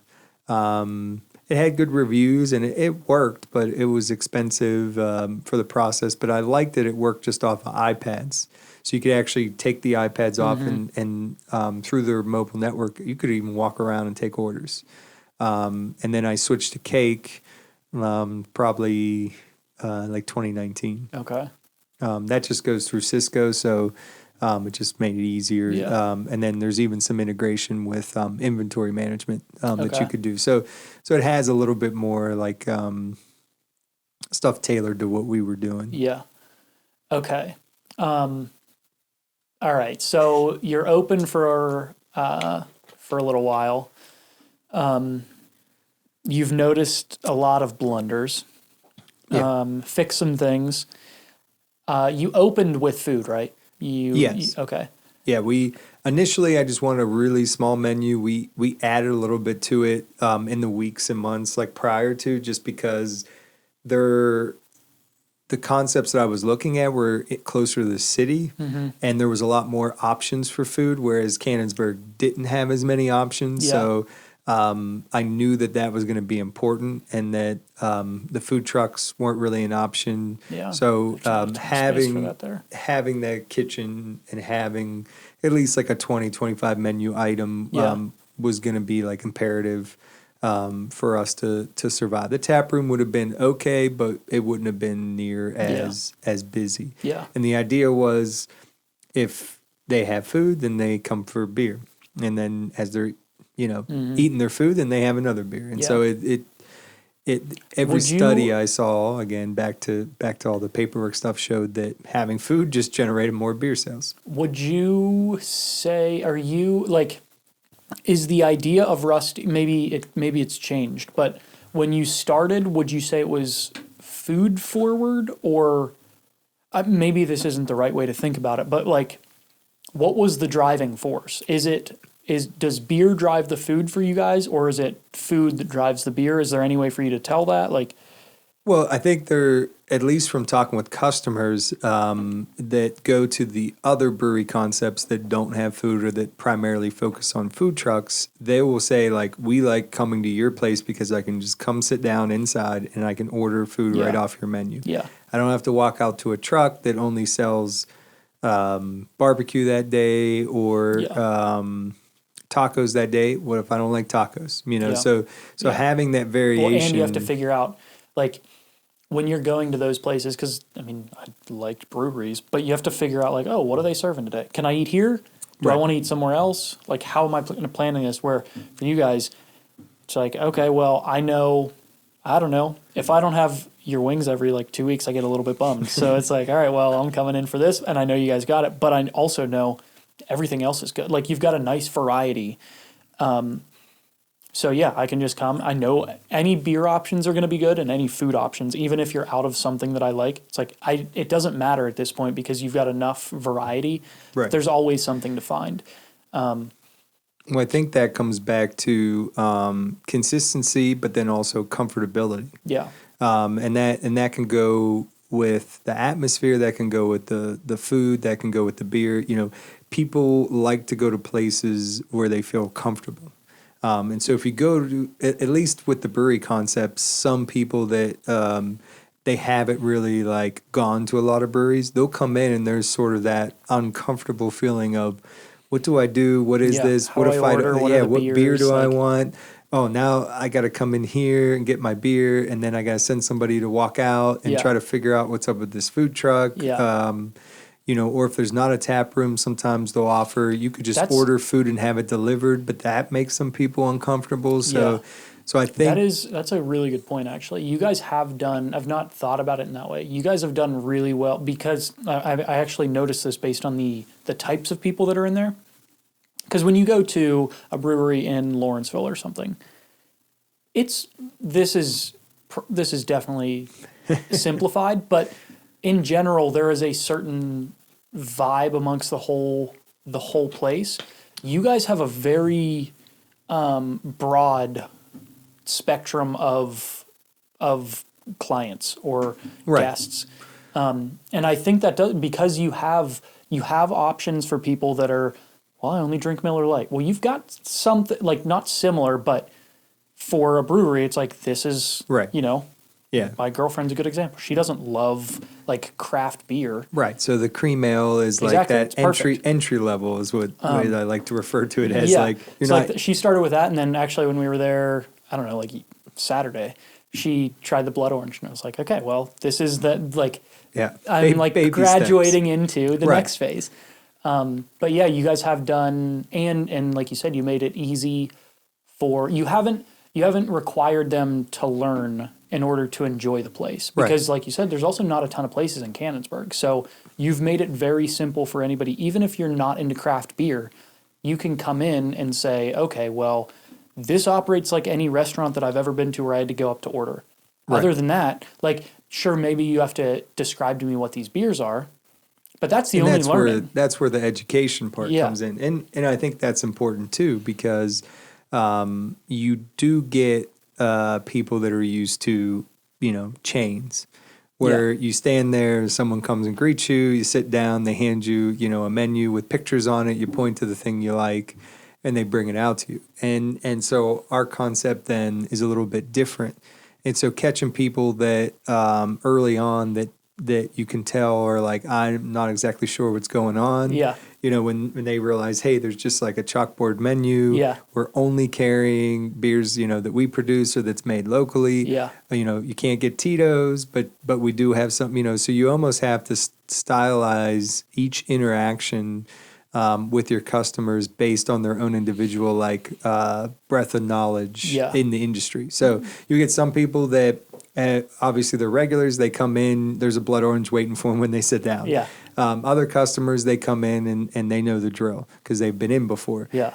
Still, you get some that have never been in, but because they enjoy going to a lot of craft breweries, they sort of already have like a idea of what to expect. Yeah. And so you might just have to tell them a little bit about your place personally. Yeah. And then you start getting into like where you have to explain the beer and why we're only allowed to sell, certain liquors and certain wines made in the state. Do you have an issue educating your staff? Like, what's the have you set up like a pretty structured training system for that? Because that seems like that's an important piece. That's a very important piece. And it's potentially not for somebody who has experience in the food services or in a bar, it's not like a brewery is different than those things. Right. Do you have a structured training system? Like how have you managed bringing on new people and making sure that the experience stays the same for customers? Well, we try to sort of tailor it based on the individual we're looking to hire. Okay. Now, obviously, if you have someone that comes in with a lot of experience in a restaurant, it helps, or a bar, it could help, but it could also somewhat hinder because they're specific to those structures. So and the nice part has been like at least with a few of our employees, they were basically like customers first. Yeah. So they generally enjoyed the place. And they already understood the concept because they were part of it, you know, from the other side. Yeah. And so there wasn't as much necessarily that needed to be explained about us. Okay. They already knew specifically what we did as a business. And so you just had to train on the POS system and you're ready to go. So it really just, depends. While I'm not going to shy away from hiring somebody with 20 years in the restaurant industry, I almost would prefer someone fresh, that was just bad that didn't habits. have that experience, but that like loved going to craft breweries because they're pretty much going to know and understand the concept, and then have that sort of passion already there. Because it's always going to be different than you can work at a bar, but you're not necessarily going to be passionate about pouring Miller Lights. Yeah. And you're not going. No one's going to come up and ask you what hops are in a regular like macro beer, or want to know who made it, or and ask those type of questions that we get like on a regular basis. Yeah. And so having people that already enjoy the place and really like our beer, and it makes it so much easier for them to want to talk about it when people are asked. So that's where like our structure is a little more, yeah, we serve food and alcohol. So we're in that segment. Yeah. But you almost need to separate like breweries, wineries, and distilleries off into their own little world, even though like from a snapshot picture, we just look like a bar and restaurant. Yeah, they're definitely not the same. From from a lot of aspects, but definitely from the employee. Like the interaction with customers is way different. It's way different. Okay. Yeah, so I think that is really what is important to us, but then there's also a sort of a, I don't want to say like a selling point to come to us, but I mean, it truly is. When you have a good experience and you know that the staff is not, like that is, right. I don't know if that's a reason to come to places, but it's a reason to not go to places. Right. True. A couple, it definitely, it doesn't take away from going, obviously, like if you've got good experiences there, you're more likely to go back. But I think I think it's bad experiences are way more likely to cause me to not go to a place than a good experience is going to cause me to go there, if that makes sense. But I think this, the generation, and I throw myself into it, but I mean, even a little bit older and even a little bit younger, they're seeking something a little different. They're not just necessarily looking at going to Applebee's for like this amazing experience. They're going there to just eat, get some food at a decent price and roll out. Even some of the nicer restaurants or nicer bars, when you go to, and we'll seek out other breweries when we go to other places, we'll really go to them because the experience has always been like that little bit extra, different feeling, just a different atmosphere that you get than just going to a typical hole-in-the-wall bar or a chain restaurant or even a mom and pop.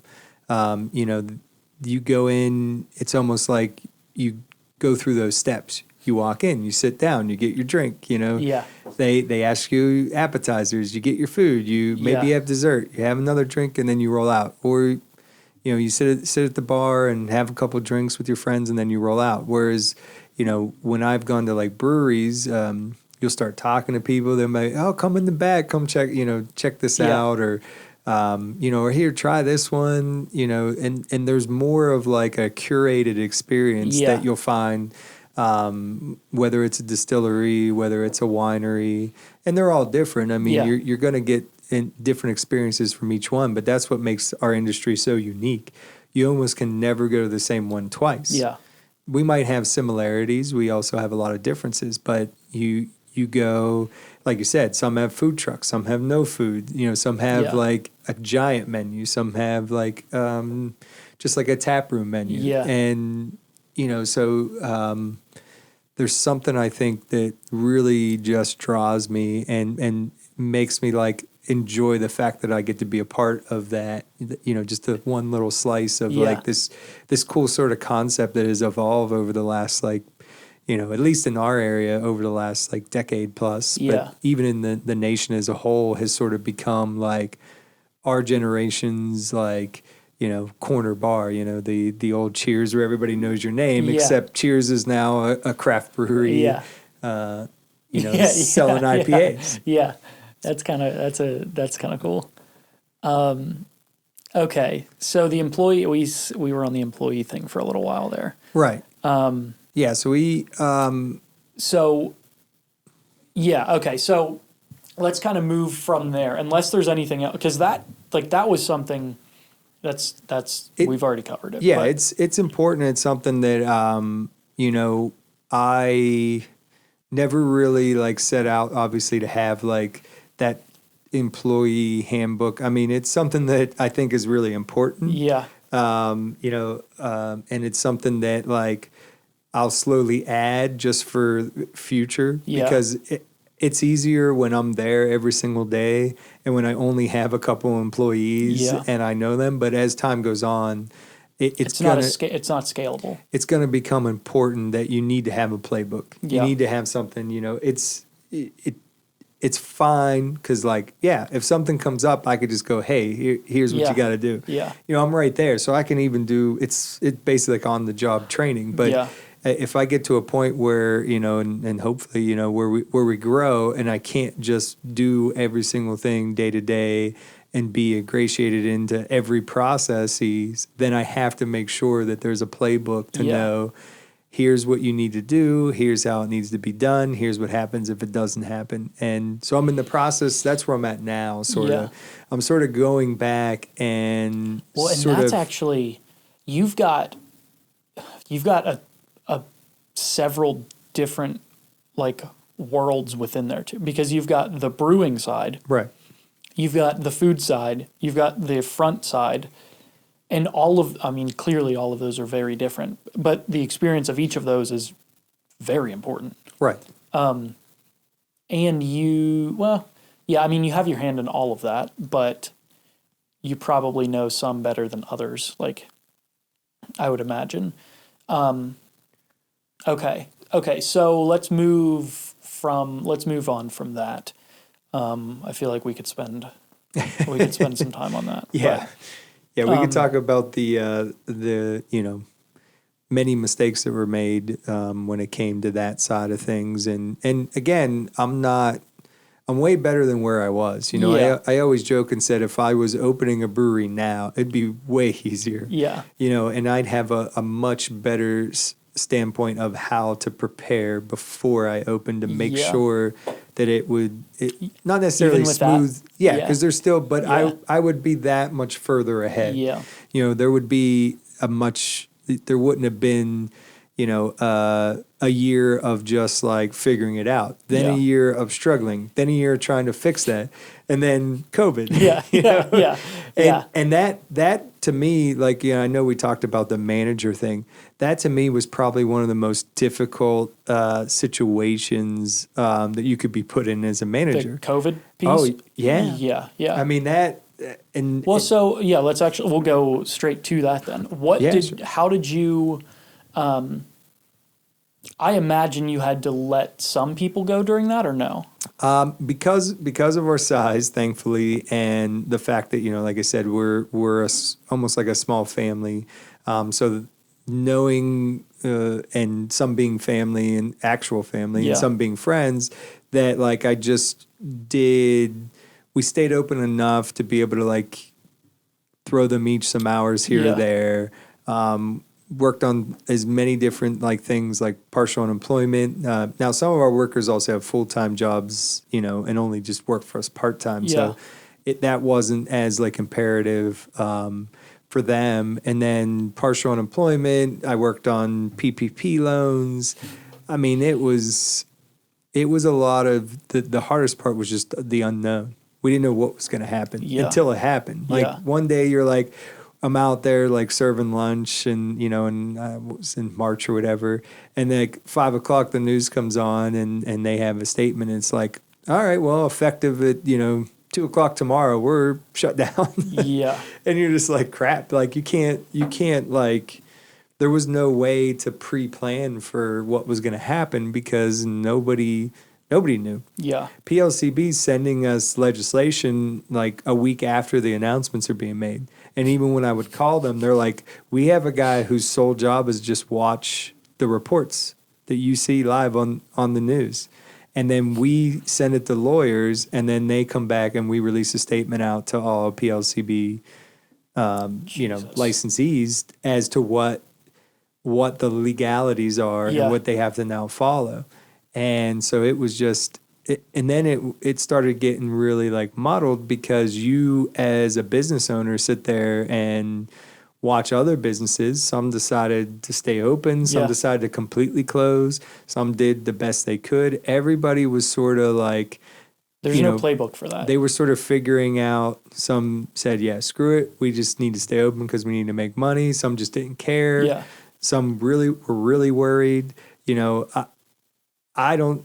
like necessarily need to care on what it means from a political standpoint. I was just worried about my customers, my family, my employees, and there wasn't enough information out there for me to make like a good, reasonable decision on my business that decision could in one way or another very positively or negatively impact the business. Yeah. Obviously, if I stayed open and somebody got COVID, or if I closed down and we never opened back up, then that's not really a good model for your business to just close down, and especially one that's predicated on customer interaction. Yeah. I mean, everything we just talked about with the customer experience was gone. Yeah. What did you guys were open sometime, like you had limited hours. Yeah. And then we closed those first 2 weeks completely. Yeah. And then switched to just all takeout.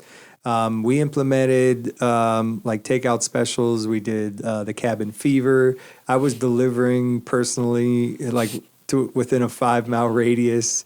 I had put gloves on, put a mask on. Again, those were things that were just done because that seemed to be the best option at that time. During that time, I'm sure food seems way easier to sell for you guys in that case because you weren't really set up for growlers and things, but right.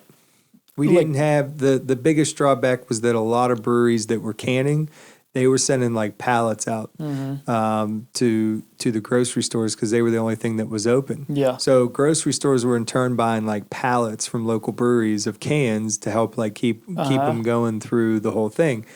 By the time we would have spent the money, like it wouldn't have been worth it. Yeah. It would have just been we weren't ready. If we were already there, that's one thing, but we weren't ready. Yeah. So it didn't make sense for us to try to transition and completely change our business model when we didn't know how long, or even if that would have been a viable option. Did that? So through COVID, once you came out of, I think we're out of it.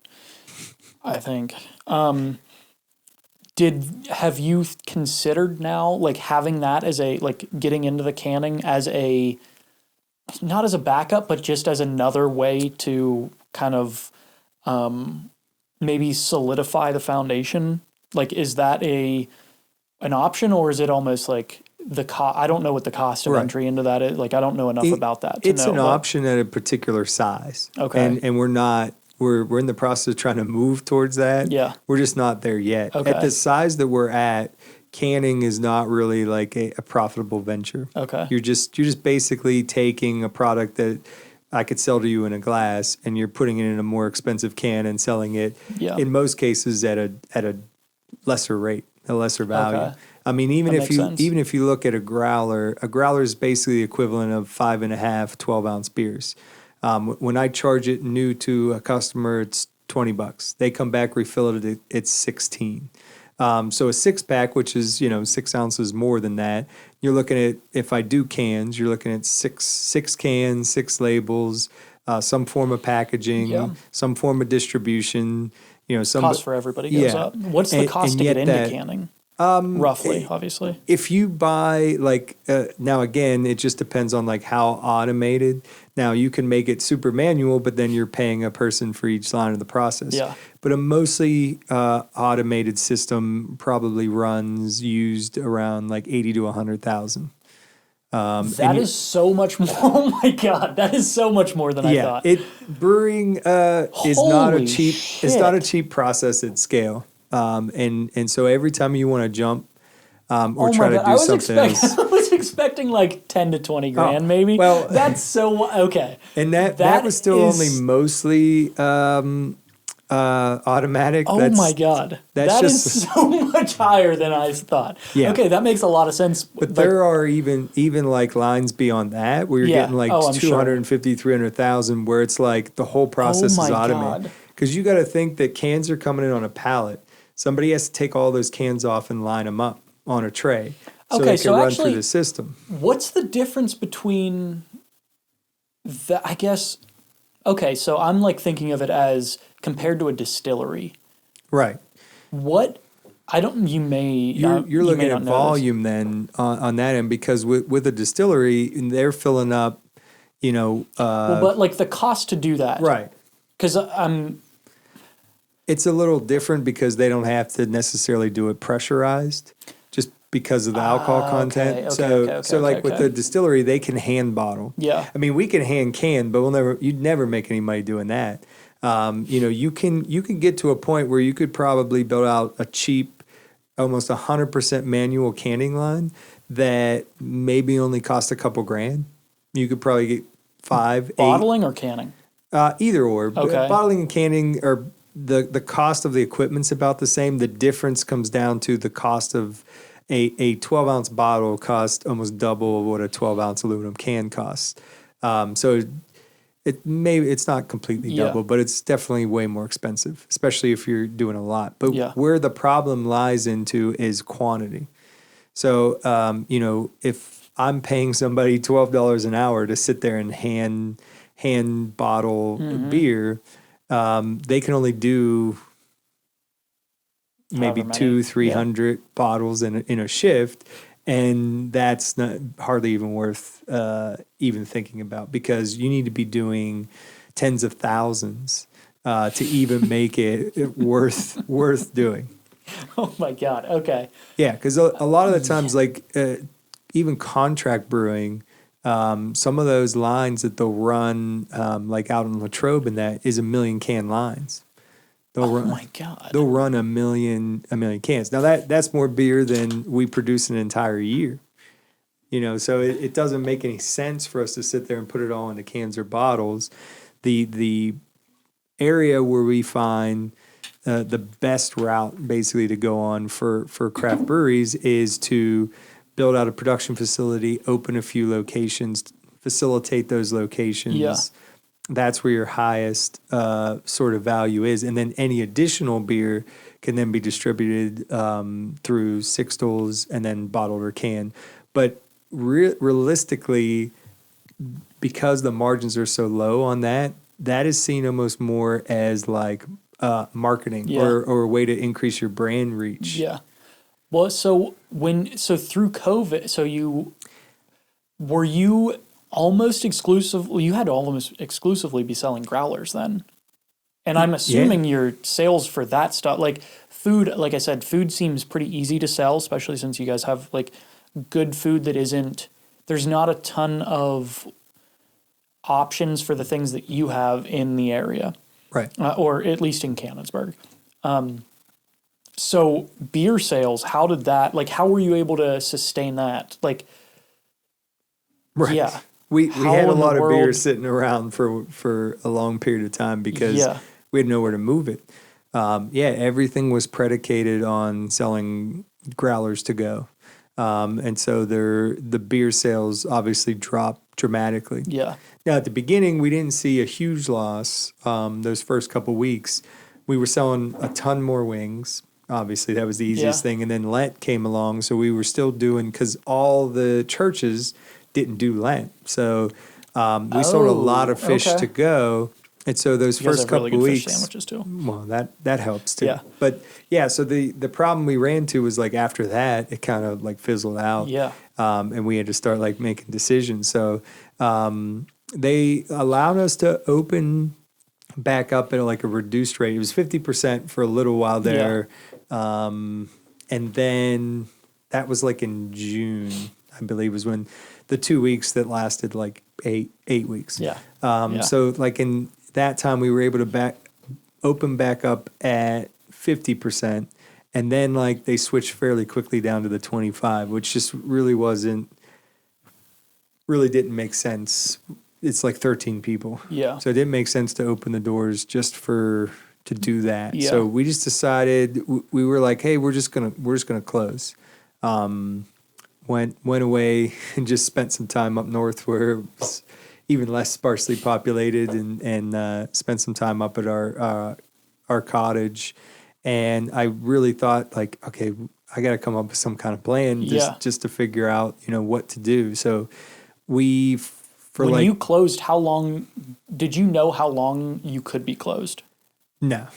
Well, so when I say that, like from a not financial standpoint. yes, yeah, like did you know how much time you had? Well, the way I looked at it was that I owned the building, and it's not like I worked another job, you know. Okay. So it came down to of what else am I gonna do? Yeah. You know, so it was, you know, the thing that would have hurt more was like I think we could have weathered the storm, but like our employees. If it would have gone on like long term, we would have had to really look at, you know, whether or not we could keep it going. We would just have to basically like shut her down, and then wait and hope at whenever that time would be, we could get everybody back, which I didn't want to do. Yeah, you know, you that's can't. Tough. You don't want to have to start from scratch after you just spent all that time just trying to get, you know. Trying to get to where, you know, year 3 was when that occurred. And, you know, in the business world, you always look at your third year.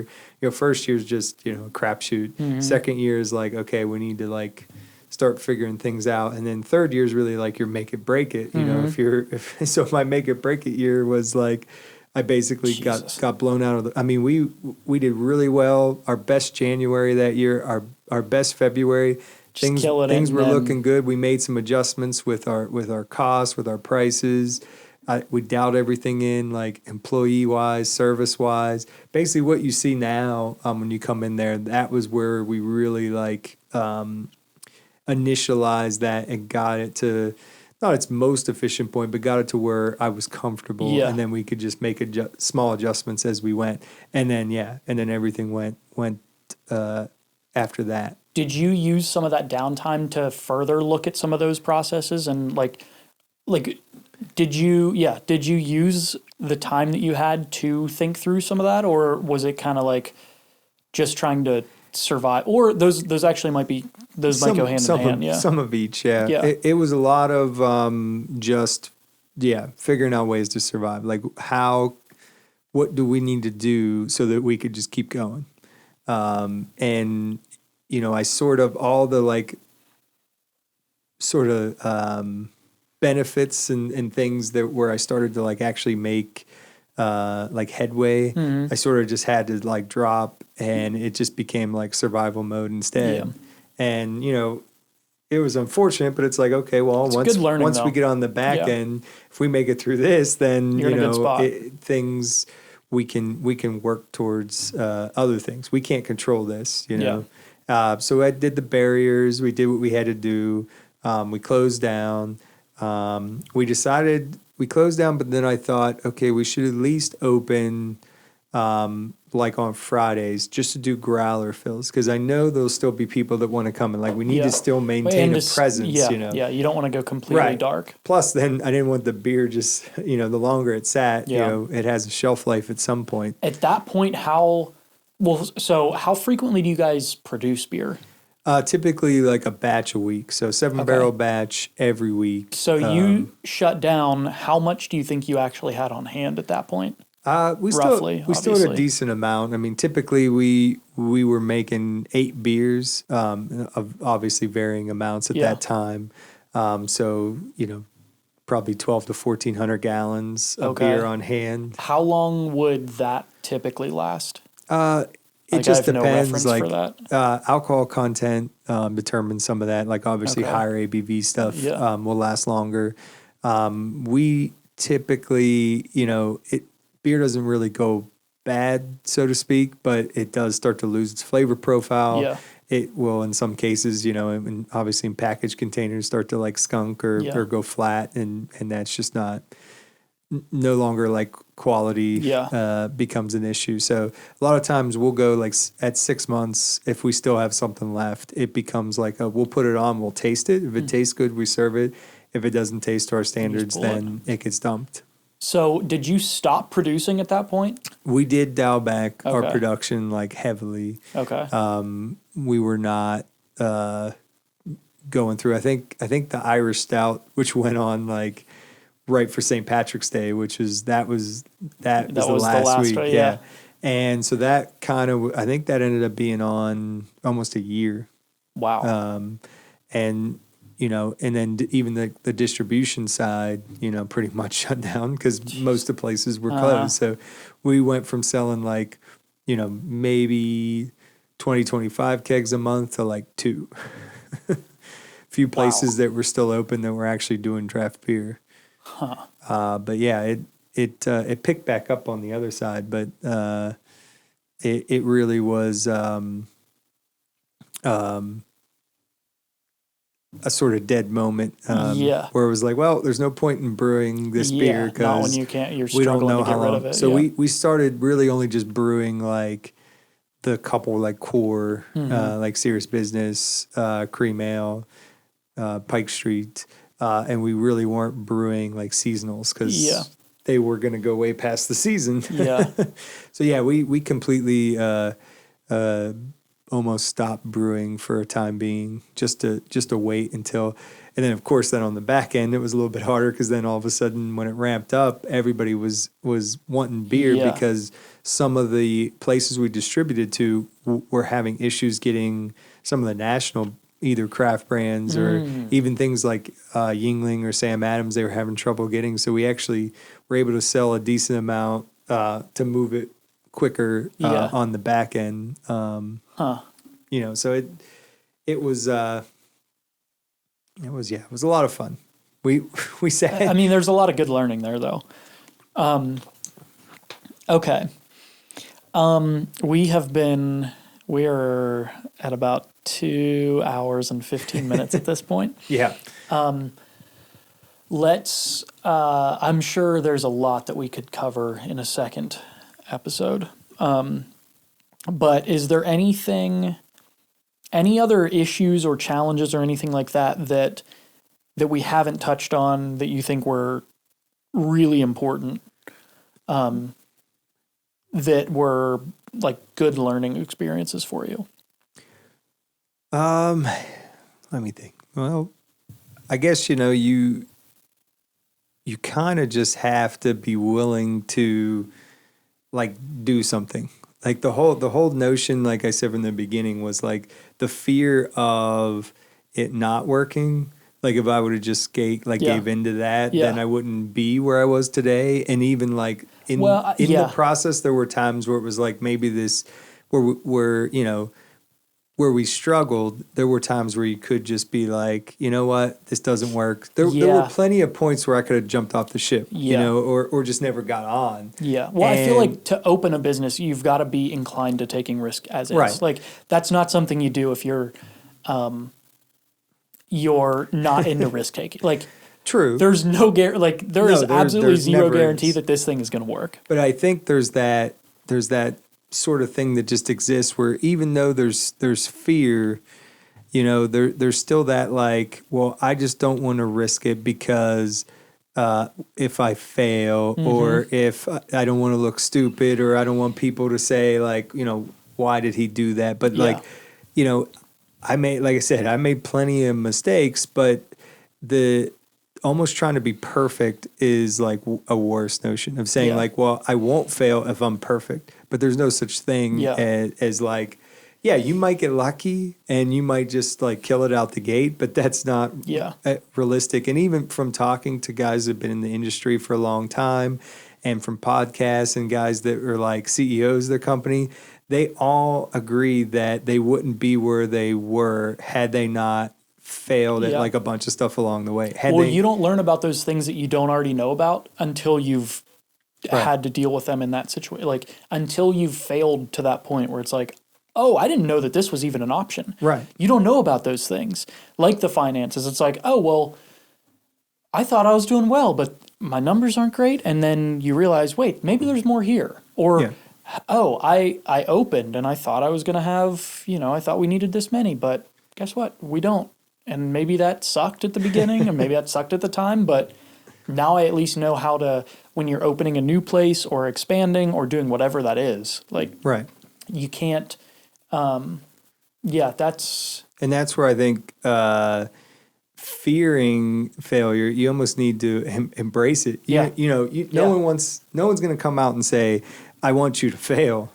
But it's like weird. It's almost a necessity to become to your fullest potential, or to become like, if you want to be an entrepreneur, go out and like fail at a bunch of stuff. Like probably that's probably a weird concept to say. Go out and But like you said with the with yesterday's new, it's like, from the outside, could that look like a failure? Absolutely. You lasted a year. You lost a bunch of money. Costs were so high. Like all of the things that you already talked about. Right. But the perspective of like, yeah, sure, from the outside it looks like this, but I probably would be in a really bad, like Rusty might not be a thing if I hadn't learned what I learned there. That's the way you kind of have to treat all of those things. Like, it's not going to, maybe it is going to go right the first time. Maybe it is going to go right.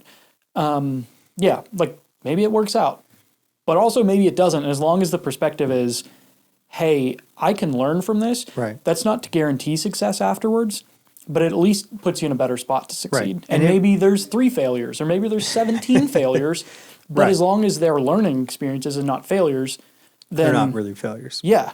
Yeah. But as soon as you start viewing them as failures, that's where you can get into a weird, then you get dejected, or you think that's that. Then you're less willing to take that risk. Creeps in, and you go, well, I already failed. I don't want to repeat this. I don't like the way it feels. Yeah. And nobody does, but it makes it so much better than on the other side. Yeah. And like I said, like you're so more apt to be able to know and be more comfortable with it in the future. Now, if things work out from the beginning, like you said, what happens at some point when they don't? Yeah. I would rather have it be on the front end than on the back end. Yeah, after you've had 10 years of success, and then it's like, oh, well, the first thing that bad happens, and it's like, oh, shit, I have no idea how to deal with this. And you'll see that with a lot of businesses that are, eventually close or fail, and are no longer around. It's because it's like, hey, they crushed it from the get-go, so they're like, I don't need to worry about it. Everything's good. And then till something changes or until it's not, then they don't know how to deal with that adversity. Yeah. So I think, there's nothing wrong with a little failure and a little adversity in your life. Yeah. It helps you much better off down the road. And I'm not done. I'm sure I'm going to fail. I'm sure a bunch more times. I'm sure you got plenty of failure. I'm sure we both got plenty of failures in our future. I don't necessarily see that then as there's something wrong with me, or that there's something, or that's necessarily, like I said, a bad thing. No. As long as it's just part of the process. Yeah, as long as now, I will say, at least from my side, it is like it's very easy to say like, oh, we'll just treat it as a. It's not that easy though. No. Like it is very easy to say, oh, I failed.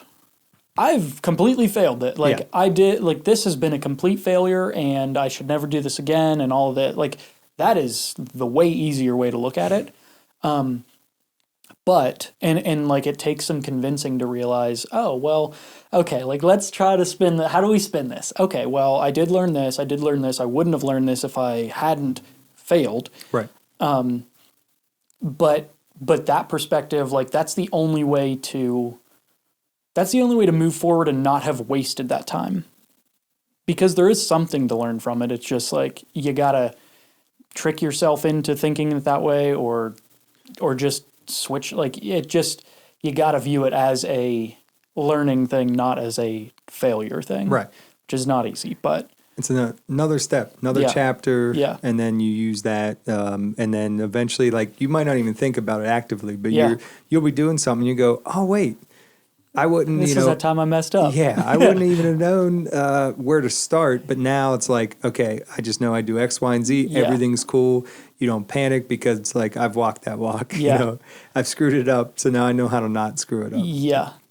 Okay, that's a good spot to wrap up. You want to set up another one so that I'll bring you more beer. I see what you maybe did there. Wings next time too. Yeah, we'll work on that. Okay, so anything else before we wrap up? Anything else? Yeah, I think that's a good end point. Unless you want to tease like the next episode. I don't know what the next episode will be, but I know we skipped a lot. Yeah, well, we jumped around because obviously there was a lot to cover. Yeah. And a lot that I was fairly busy over a short amount of time of my life so far, and it's one of those things where sometimes when you're talking about it and you look back and you're like, whoa, holy crap. There was a lot and you're going like, on. yeah, there was a lot more nuanced stuff that you don't even think about until you start thinking about it. Yeah. And it's kind of cool, but at the same time, it's like, you really almost like are retrospective then at that point to look back and go, man, things could have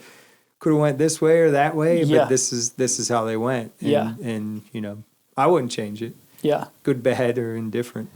All right. That's a good spot to end. Where can socials, what are they for Rusty? Everything's Rusty Gold Brewing. Yeah. Okay.